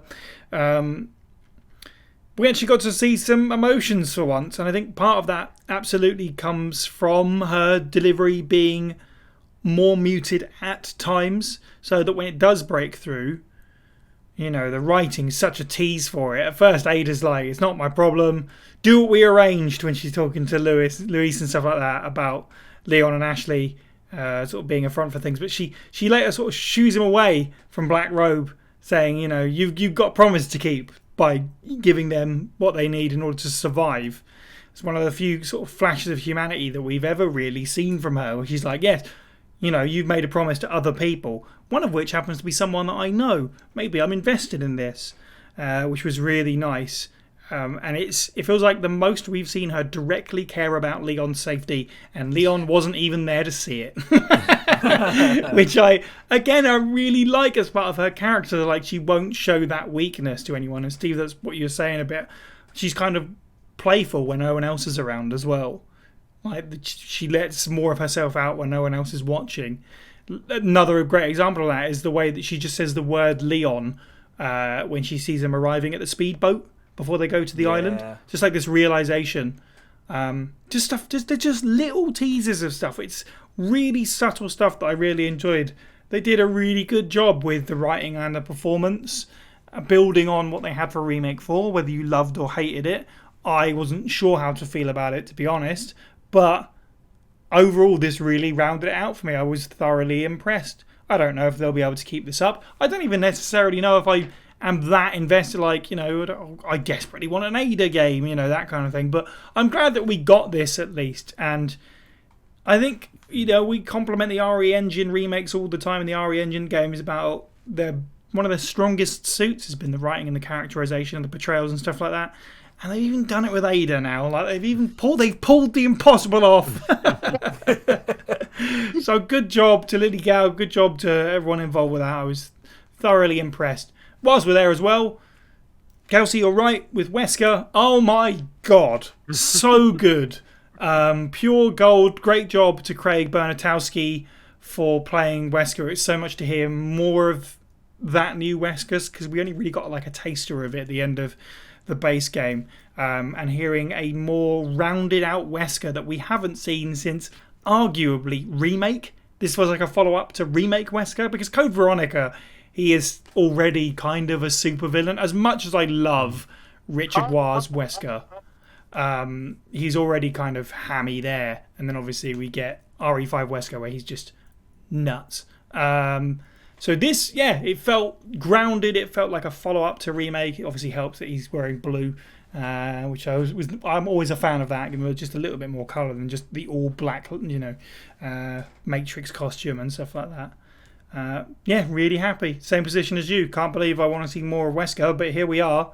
I really hope that they get that actor to come back. Fun fact, worked on Resident Evil Outbreak. So he's been with the franchise for a long time. So there you go.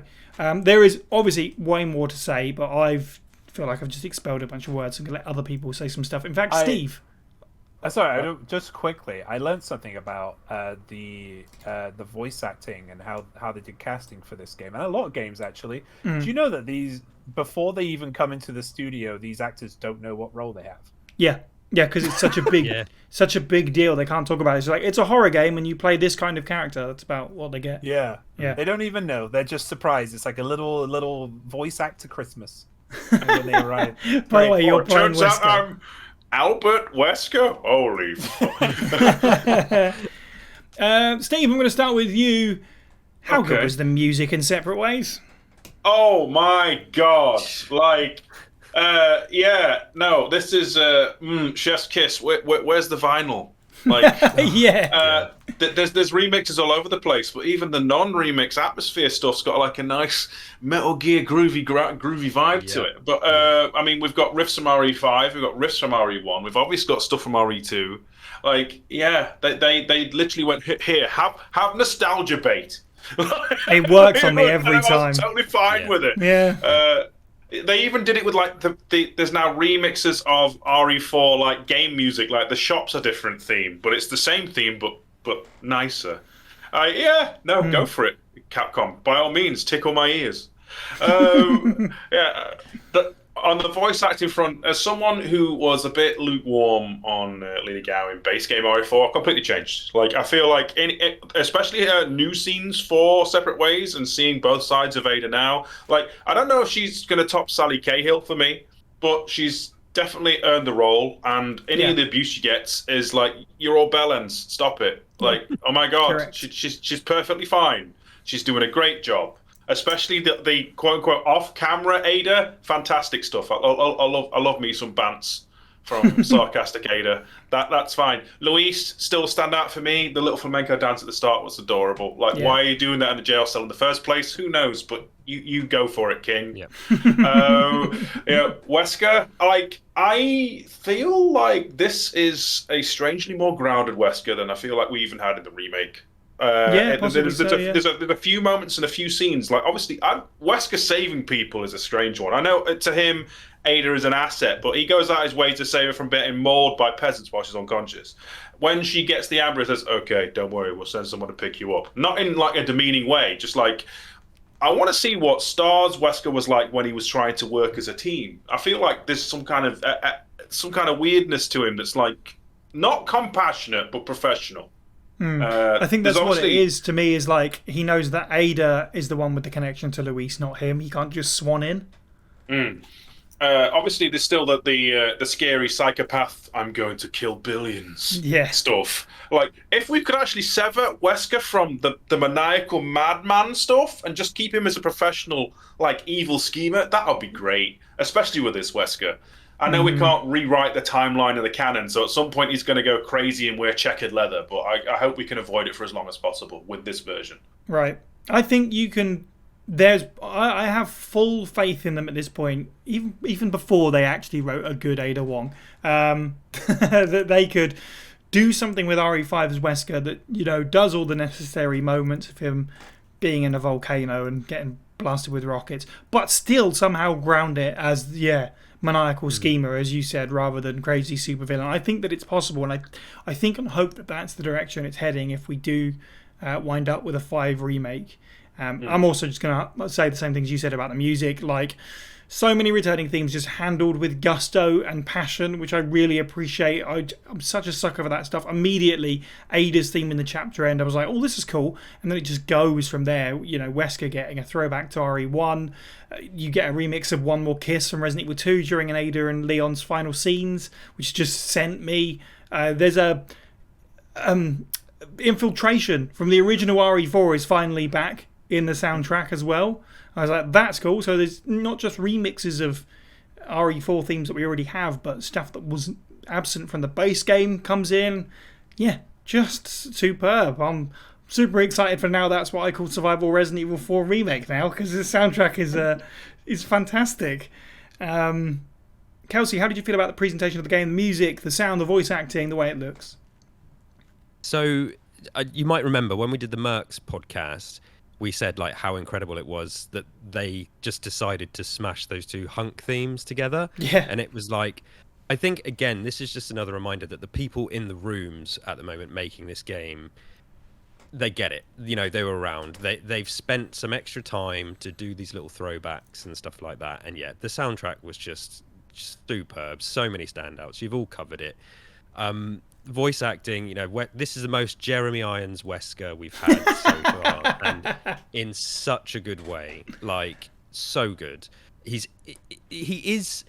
I'm pretty sure they're acknowledging, or the voice actor is acknowledging the hamminess that does come with Wesker, because it's in there a little bit with his kind of breathy lines and stuff. They are there, but it was so good. It was so good, and yeah, I'm very happy to see more if they want to do it.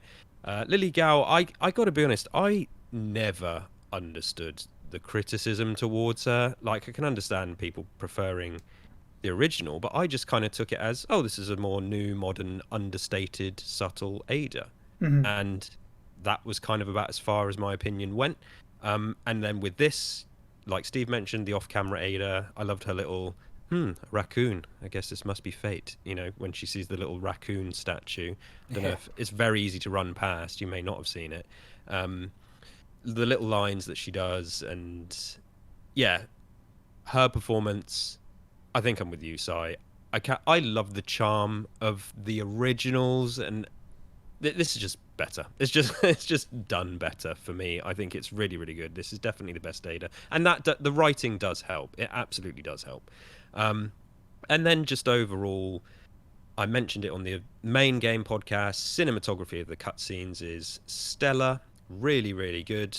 It feels like that main game, I remember saying, oh, well, there was a few bugs and like some rubber-faced lighting and stuff in places, and none of that is present here. They've obviously had another 6 months or whatever to polish. It looks flawless all the time. Lighting, atmosphere in all the different locations. Yeah, just really, really good all round. And sound, music, voice acting. It's kind of wild to me that we are being this kind of praising about the Separate Ways DLC. I don't think anybody expected it to be this kind of good. And I know we've got recency bias and stuff, but I really enjoyed looking at it, listening to it, and playing it. Yeah. Yeah, the presentation more an RE engine, which we've sort of said, how much more life has this got in it? I think Jordan talked about that.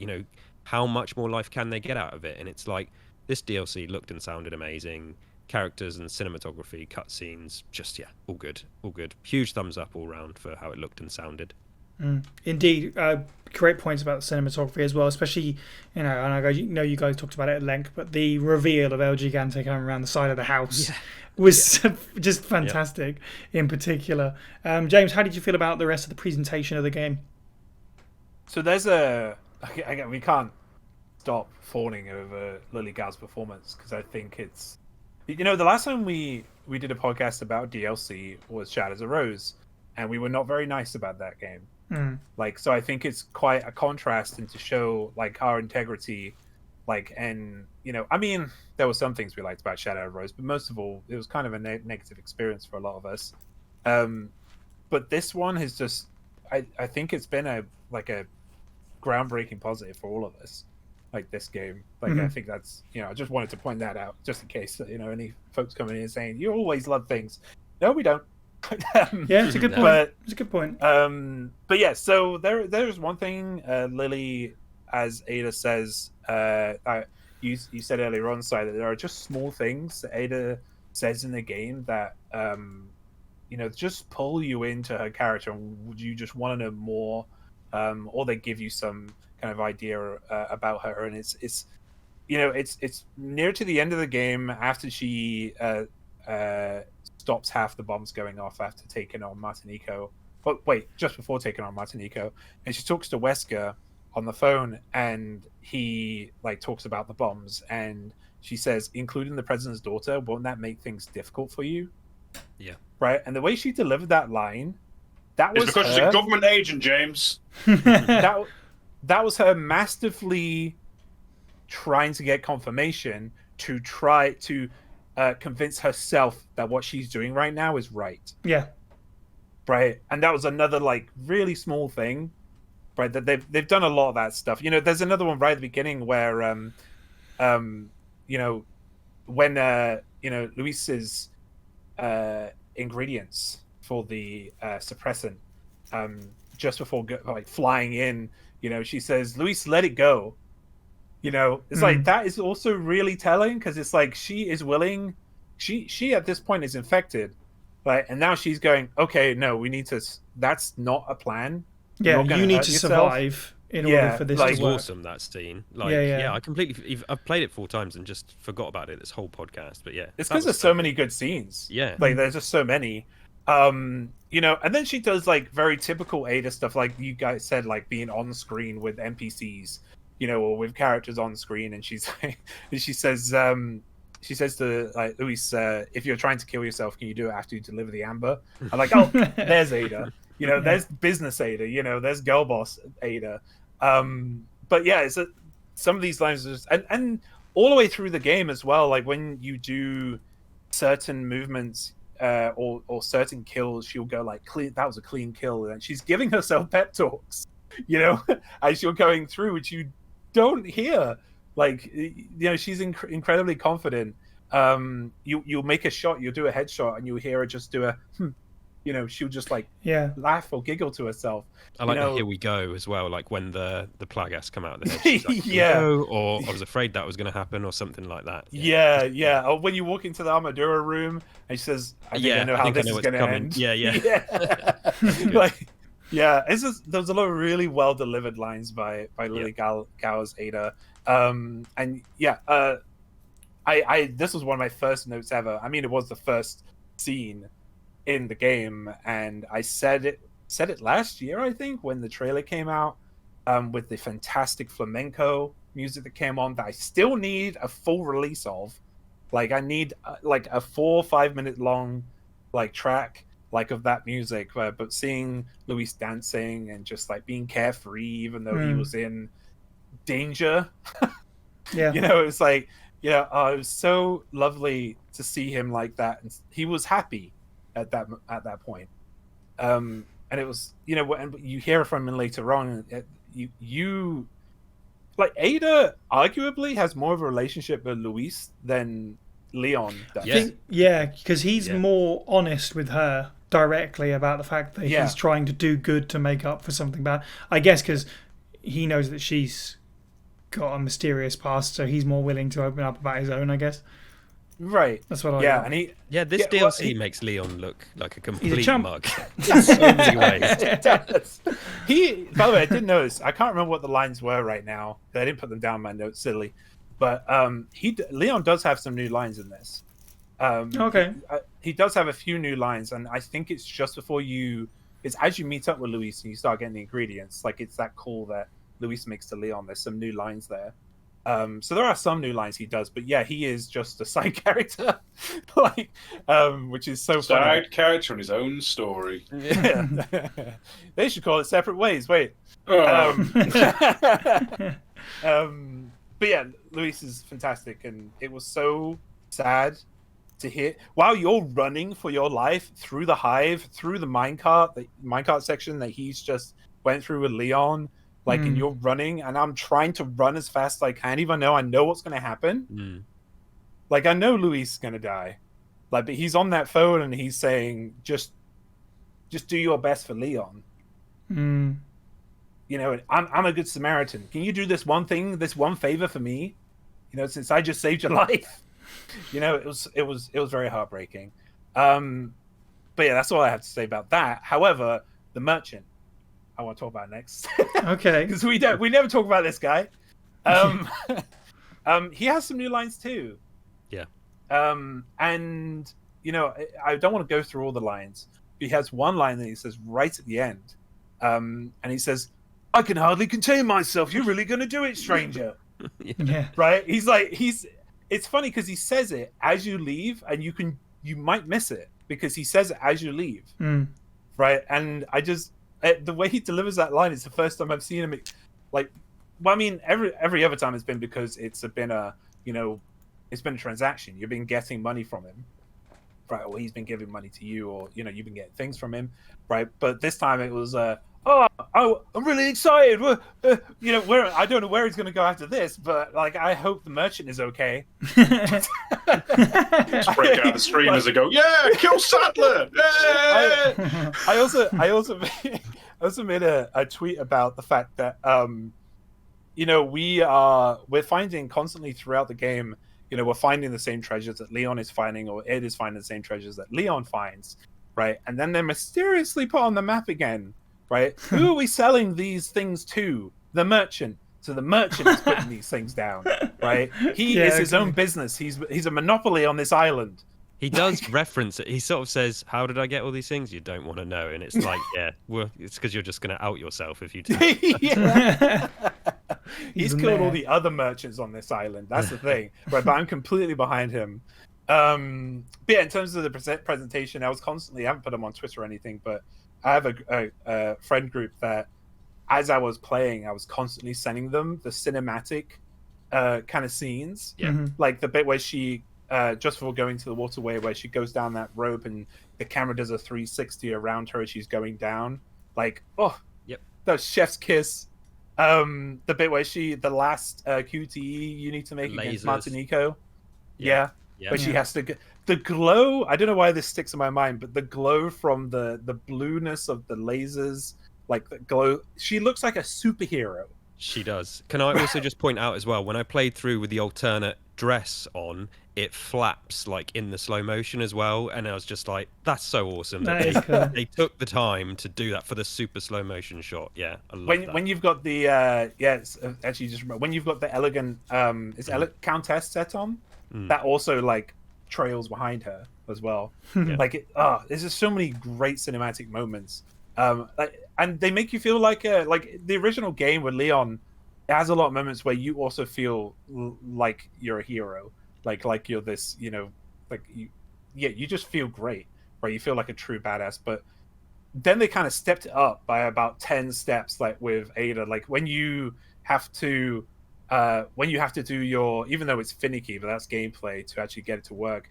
When you're chopping at bloody Gigante, you're swinging it around him on your hook shots, Like, I really wanted to just do that in the game, Yeah. right? But you know, it's game limitation. But it was super cool. The way you do it with U3 as well, awesome. A lot of fantastic cinematics, and then the soundtracks and the sound, like the sounds are the same as RE4 are, other than Mercenaries. But we'll talk about that later. But the music, I think we all noticed it immediately, didn't we? When we first started playing, we all started talking about the music and how incredible it was. Like, even the merchants like theme tune is different. Everything has been softened and given a more feminine touch. It's feels just like bolder as well. Like, the main game, it's sort of, some of it is a bit just kind of standard. There's a couple of standout ones, but here it's like, yeah, like you've got the flamenco, you've got the Steve referenced Metal Gear. There's just stuff that you think, oh, this doesn't sound gothic-y at all, but it fits perfectly with the themes of this DLC. Yeah, it's all over the place with it. I loved it. Yeah, it was fantastic. It's I don't have anything else to say, because like the characterization I've already spoken so much about. I do want to mention just like little secrets. Like, there was a little secret as I was kind of going around exploring the world. I don't know if probably everybody knows this if you're going for treasures. Ashley, you're going to say Ashley crying in the room. That caught me off guard. Yeah, I wasn't expecting that. And I was like, oh, can I? You know, immediately my brain turned on. I was like, oh, can I smash one of these windows, go in here and do something? Yeah. Like, that'd be super sweet if I could. But you couldn't, even though you couldn't, I just think, again, it's attention to detail. It's like, oh yeah, by the way, this places you in the timeline. Yep, Ashley's in there, and she's it's immersion, isn't out. it? So yeah, it's cool. Yeah. Okay, cool. So let's start ramping down for separate ways, because as you just sort of alluded to there, we also have to talk about the Mercenaries update as well that came at the same time. So I guess to wrap it up, let's talk about our conclusions for the game, but also, while we're there, how we feel about how it compares to the original Separate Ways as well. Steve, what are your final thoughts on Separate Ways 2023, and do you prefer it over the original 2005 dishwasher FMV version? See, that's it, isn't it? We haven't got authentic, like, low-quality FMV cutscenes yet. We need that 140p in 4:3. No, honestly, I think, you know, leveling the thoughts about linearity, it's the same with the original Separate Ways. So they both have it, and this just has more content. I would say better curated content. We've got unique areas, unique boss fights. Genuinely speaking, this may be one of the strongest DLCs Capcom ever made. I think the only other non-linear or less the same each time DLC would be something like Desperate Escape in RE5, where the enemy loadouts can be random each time. So, yeah, honestly speaking, it's a great companion piece to an already really fun game. If you enjoy RE4, you're of course going to enjoy Separate Ways. And I played through it like 3 or 4 times myself. I have no complaints with getting the route down and trying to get those S+ ranks. I want to unlock my cat ears or whatever the frig it is this time. If you enjoyed it, the base game, you're going to enjoy Separate Ways. I personally did. I think it's probably almost a too reasonable price point if Mercenaries was part of the deal, but it's a separate free update as well. So yeah, no complaints, not really. Look forward to see content of this caliber more so than Shadows of Rose. No offense to Shadows of Rose, but this felt more like a Resident Evil game and less walking. Yeah, my only note comparing old versus new, and I haven't played it since we did the old episode on it, and to be honest, I've forgotten a lot of the original Separate Ways, but I'm fairly certain in my opinion that I find this better in every conceivable way. The end is the note I've got there. And on that note that you just highlighted there, I do want to point out as well, there's a lot of weird reaction to the pricing of this DLC, which was absolutely absurd. Certain people within the community complaining about some people complaining about having to pay $10, £8 for this 4, 5, 6 hour campaign, depending on on a first run through, ignoring any other run throughs beyond that. And as we said, it's kind of designed a little bit for that kind of play as well. So lots of people complaining about the price, despite and being like, on the PS2 it came free, ignoring the fact that back then we had to buy another console and a second version of the game if we wanted separate ways. If you're a GameCube owner, so at least a second copy of the game, if not the console as well. And then a lot of weird people comparing it to Remake 3, which again is a whole other discussion, saying how much better it is and it was at a better price point, so the other end of the spectrum. I don't really know where I'm going with this, but the Resident Evil community is in the dirt right now, isn't it? They need to stop finding reasons to, like, one, bash Remake 3, and two, like, hate on anything that's not like a freebie from Capcom that's like a 14-hour masterpiece open world adventure game. Okay, need to stop hating on anything that isn't a tweet that says, "What's your controversial Resident Evil opinion?"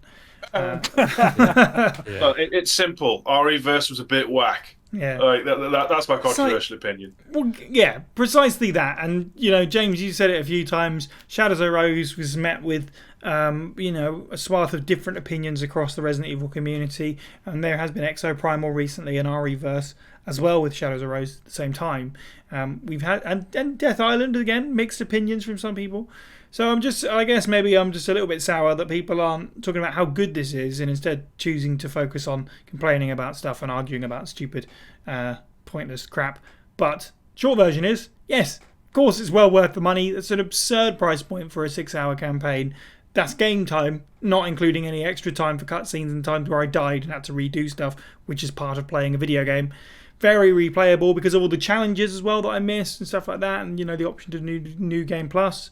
A worthy addition to Remake 4, and maybe for some people, as Kelsey said at the beginning, perhaps just more enjoyable than the main campaign, which is odd. Kelsey, how do you feel about Separate Ways overall and how it compares to the original, if you remember it? Yeah, I sort of, to be completely honest, like I say, I think I played the original Separate Ways once, maybe twice, and I can't recall a great deal from it, apart from us talking about it, and just sort of largely forgettable for me. This is infinitely better to me. As I say, I've played it multiple times straight away as well, which I don't usually do. It's rare for me. I was hungry to experience more of the gameplay, so I really, really loved it. You hit the nail on the head with all your notes about the price, so I won't repeat that. All I will point out is that, and this is something I saw online, just like in a world where we've got video games like, Diablo and Fortnite where skins cost 20 quid, yeah. And then you've got this for £8. It's just like, I think people need to get real a little bit, because this is very consumer friendly. Bravo, Capcom. Once again, we're spoiled. So, yeah, but that's just the internet people whinging. But for me, the DLC was just a huge, pleasant surprise. Like, my expectations were like, I really loved RE4, and I don't think my opinion on that has softened. The remake, I'm saying. I think it's a fantastic game. So, but I did kind of think there is every chance that this DLC drops and it can't keep up with the main game and it's just more filler or cash grab or something. Right. And it's not that at all. It sits right alongside the main game. This feels like, and I don't want to say I'm not implying they've done this, but it feels like they have potentially just plucked chapters out of RE4 Remake and put them into a DLC. It's of the same quality. You're not losing anything. You're actually gaining gameplay mechanics and bosses and stuff like that. Yeah. So, yeah, as you've touched on, I found Ada potentially more enjoyable to play as than Leon. Would I've liked more story and pure horror moments like Village and Shadows of Rose, the mannequins as well. I got a shout out the mannequins and Shadows of Rose, of course. But this is, I said that about the main game too. But this is a DLC. It's very action driven, as we know. And I think as long as you take it for what that is, I think they deliver on that perfectly well, and I loved it. I think in terms of the third-person gameplay, Capcom are really onto something that sits alongside anything that comes out of, Sony Santa Monica, and it's just so accessible and fun. I played it multiple times, and Steve said is possibly the best RE DLC. It is the best RE DLC for me. There's just no question. It's one of the best game DLCs, full stop. I think of the best ones throughout history, and you struggle to think of better. This is among the top 10 DLCs. It's very rare you get a DLC that is of incredibly high standard. They can feel kind of just cheap and cheerful and rushed out. This isn't that at all. It's a lovely package and an absolute steal for the price.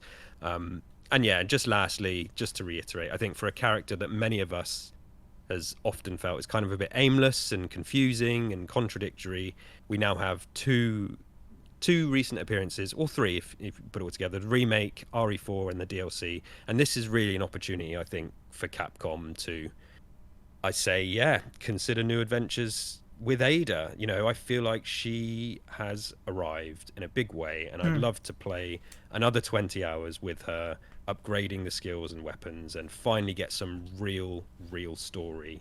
So please do that, Capcom. I will buy it. I would love it. I'm ready for more Ada, and yeah, they've smashed it with this DLC. I'm very happy. Fantastic. James, how do you feel about Separate Ways, the recent remake version, how it compares to the original? Where does it sit for you? It's better than the original. Okay. It's way better than the original. I've already said it, but the reasoning behind that is because they've just added flair and flavor to the DLC.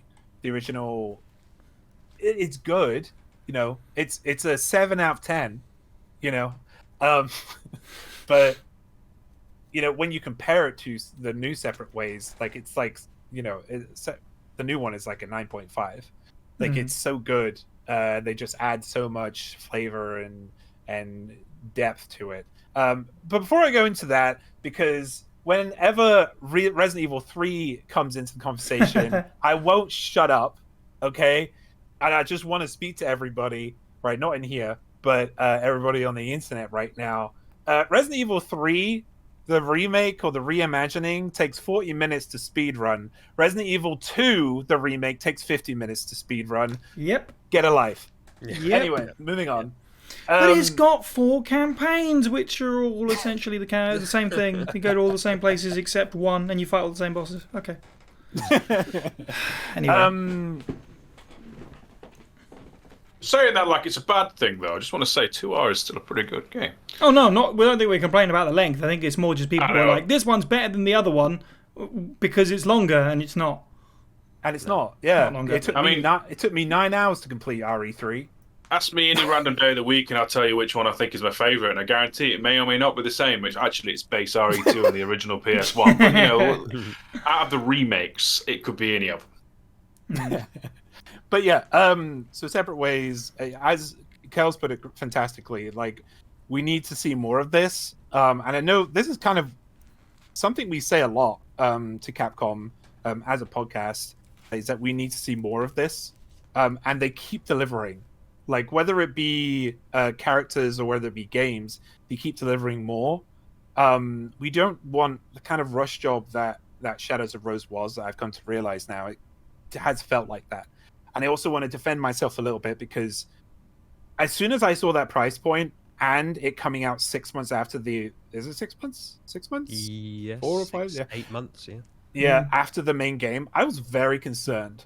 I was like, "Ooh, this is worrying." And the fact it was just coming out, whenever I see that stuff, my immediate gut feeling is this is not going to be good. So I was very worried, right? But I couldn't have been more wrong. This game is so good. They put so much heart into it, right? They probably worked on it way longer, for starters, than they did Shadows of Rose. Yeah. Like, Shadows of Rose wasn't going to be made initially, right? And then they spent 2 years, what was it, a year and a half making it, right?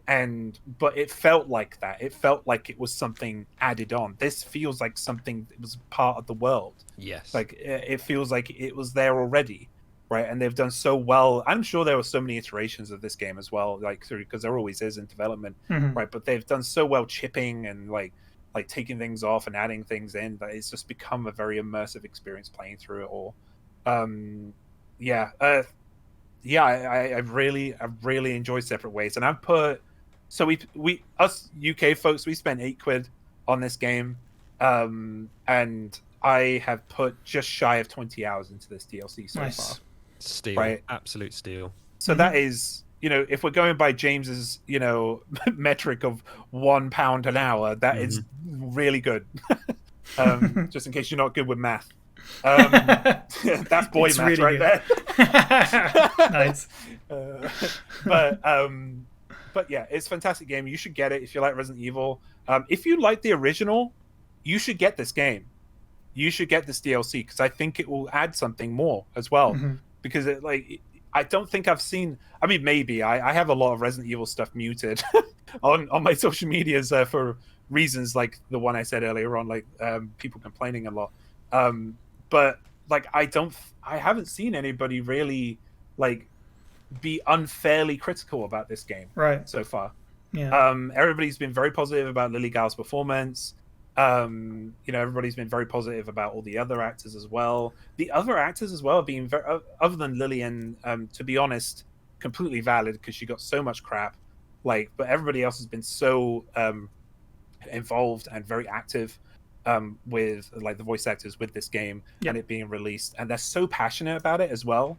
Right, I love that. In fact, we need to see more of that in video games. Like, developers and publishers need to stop. I mean, this might become a little bit political here, but they need to stop silencing voice actors, like during development, like and after development, because it's real. Like Resident Evil, like specifically, and like games like Baldur's Gate 3 and other games as well that you see. Like whenever you see voice actors getting involved, right, and getting passionate about the subject, you're going to see the community gather around them, right, and want to be their beacon. Right, and they want to see more of it, right? Which is why we keep, we will keep getting Nick Apostolides as Leon, sure, and Nicole Wheatfield.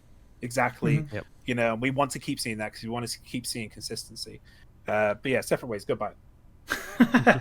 Right. Okay. Now, very quickly, we're going to just get everyone to take on the new Mercenaries content because, of course, launching alongside it the very same day as a free update, as Steve has said, we got a couple, well, actually, no, more than a couple of new characters to Mercs. We get Ada and Wesker, and there's 2 new unlockables as well with Ada Dress, and I think it's Leon Pinstripe, I believe is what it's called, which I haven't unlocked because I unfortunately have had a very busy week, and also, after playing as Ada in Mercenaries, going back to Leon to try and get the S ranks is very hard because he's like Ada but crap in every way.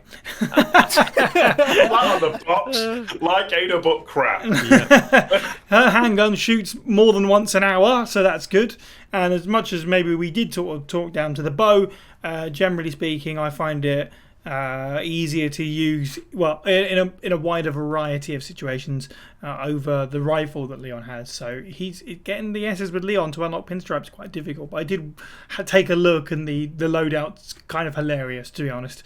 And of course, Ada Dress is, I find, to be a fun challenge because you don't have the bow to fall back on. It feels really weird, like not having the bow, which is kind of cool, as a Claire fan and a bowgun fan. I should probably be like, no, that's Claire's thing, but nah, screw that. It feels weird not having the bow when you're Ada. Also, it's difficult because the TMP isn't great for keeping a combo that I found when I played it a little bit. So it's an interesting challenge, certainly. And then, of course, Wesker is just hilariously broken. Kelsey, how do you feel about the new Mercenaries additions? I played about 5 or 6 rounds. I think my sentiments remain the same as they did when we did the Mercs podcast.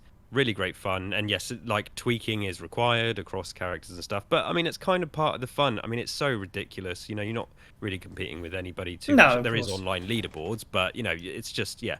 And as I said earlier in the year, like there absolutely could be an opportunity to, I don't want to say live service game, but it could be a bigger package, and it could be a thing that you have forever, that you add stuff to. The base is there now for Mercs, and I don't know why they don't just do that, because they can just infinitely add to it forever. It's fun, it's pick up and play. Wesker, it is funny that we have Wesker, and he's got all these attacks and stuff, and as we kind of touched on in the main show today, like there isn't a boss battle with Wesker or even a quick fight, because it's like, well, they rigged him up and they did all the animations, and did they really just do all that just for Mercenaries? Probably not, because they're going to use Wesker some more, I think. So yeah, it's fun to play. I played it again today before the show, and yeah, it's a blast. I really like Mercs. It's hard to kind of criticize it or hate on it, especially when it was a free update as well. So yeah, not too much else to say. I've just kind of had some fun with Ada and Wesker. Then I did actually go back and play once more as Hunk, because he's ridiculous as well. Yes, for sure.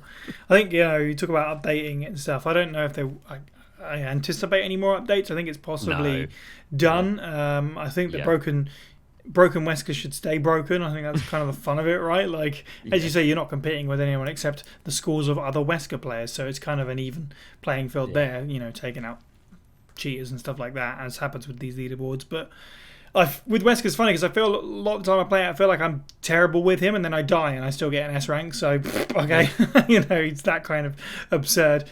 Steve, how do you feel about the new Mercs editions?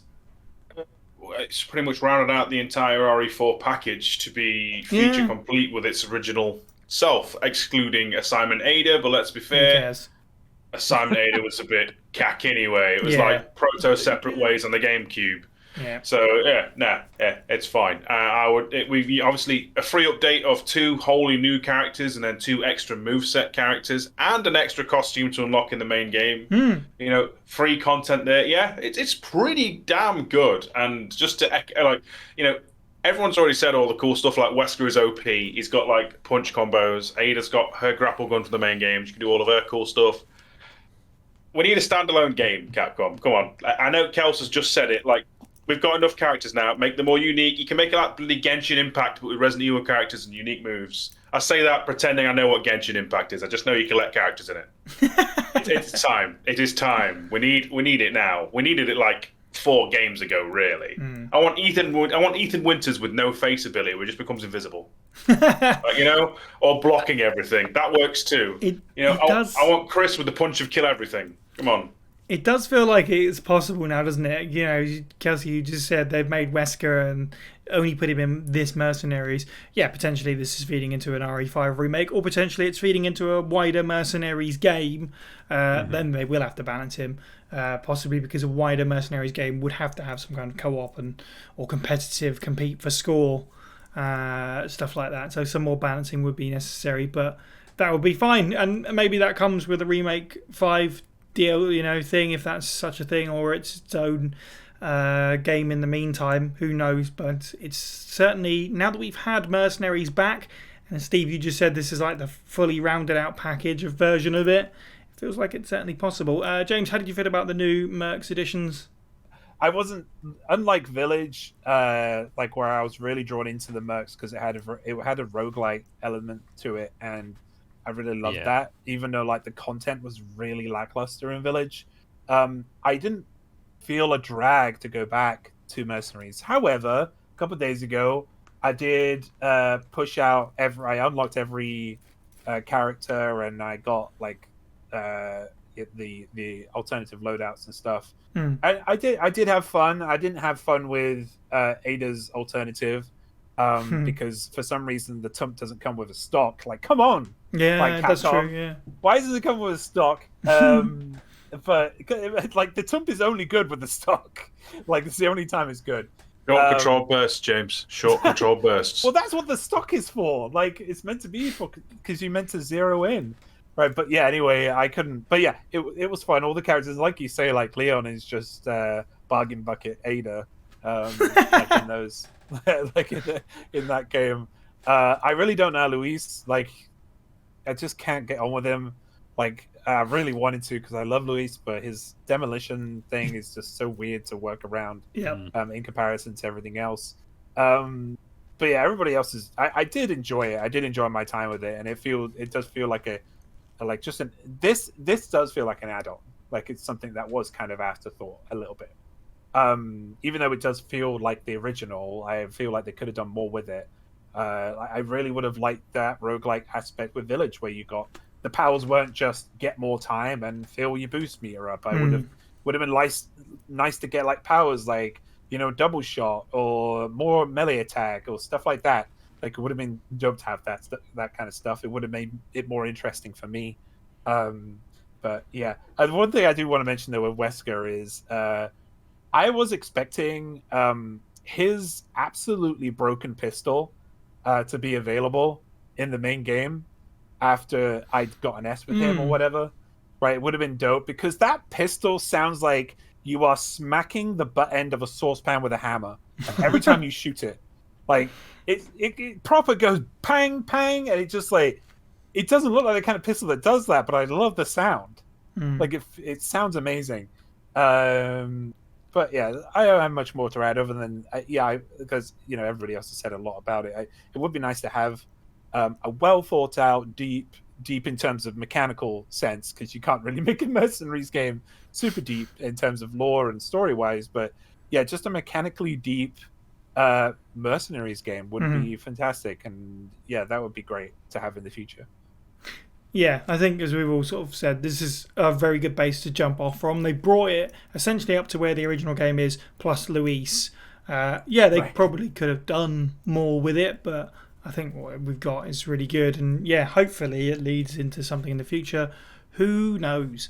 Well, nothing else remains for me but to thank our contributors, our patrons, and our listeners. Join the First Aid Spray Discord server to become part of our community and hear the show early and unedited. And don't forget to follow us on Twitter, Facebook, Instagram, YouTube, and more. All of these links and all of our content can be found at faspraypod.com. You can listen to the podcast on YouTube, Spotify, iTunes, and all good podcasting apps. And if you like what you hear, please do leave us a review where you can and spread the good word.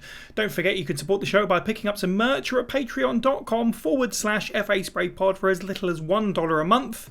In our next episode, we get back on track and get stuck back into our campaign as we discuss Steam Forged Games' Resident Evil, the board game. Thank you to the panel. You can follow all of the Pueblo people individually. I'm at Cyniac_123. Steve is at FB Steve Was Taken. James is at Moist Owlet OFF, and Kelsey is at K_D_B_. And finally, thank you for listening and have a good week.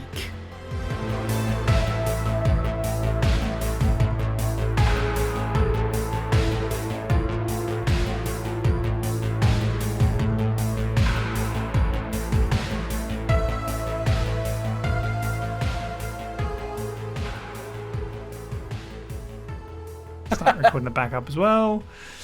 Yes, good idea. I had a flashback today of losing the Jill Valentine episode. We talked about that actually on Yeah.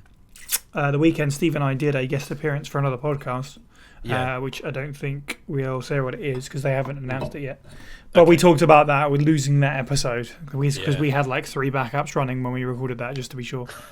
I think it's great, and I think also. I need to jump in. I apologise. My Audacity has just crashed. Oh, okay. Awesome. Okay, in that case, if we all stop and then we just sync in anew. So, yeah, you had better luck than I did. Oh no. Okay, We have a we've had problem. My Audacity has crashed, and it did it ages ago.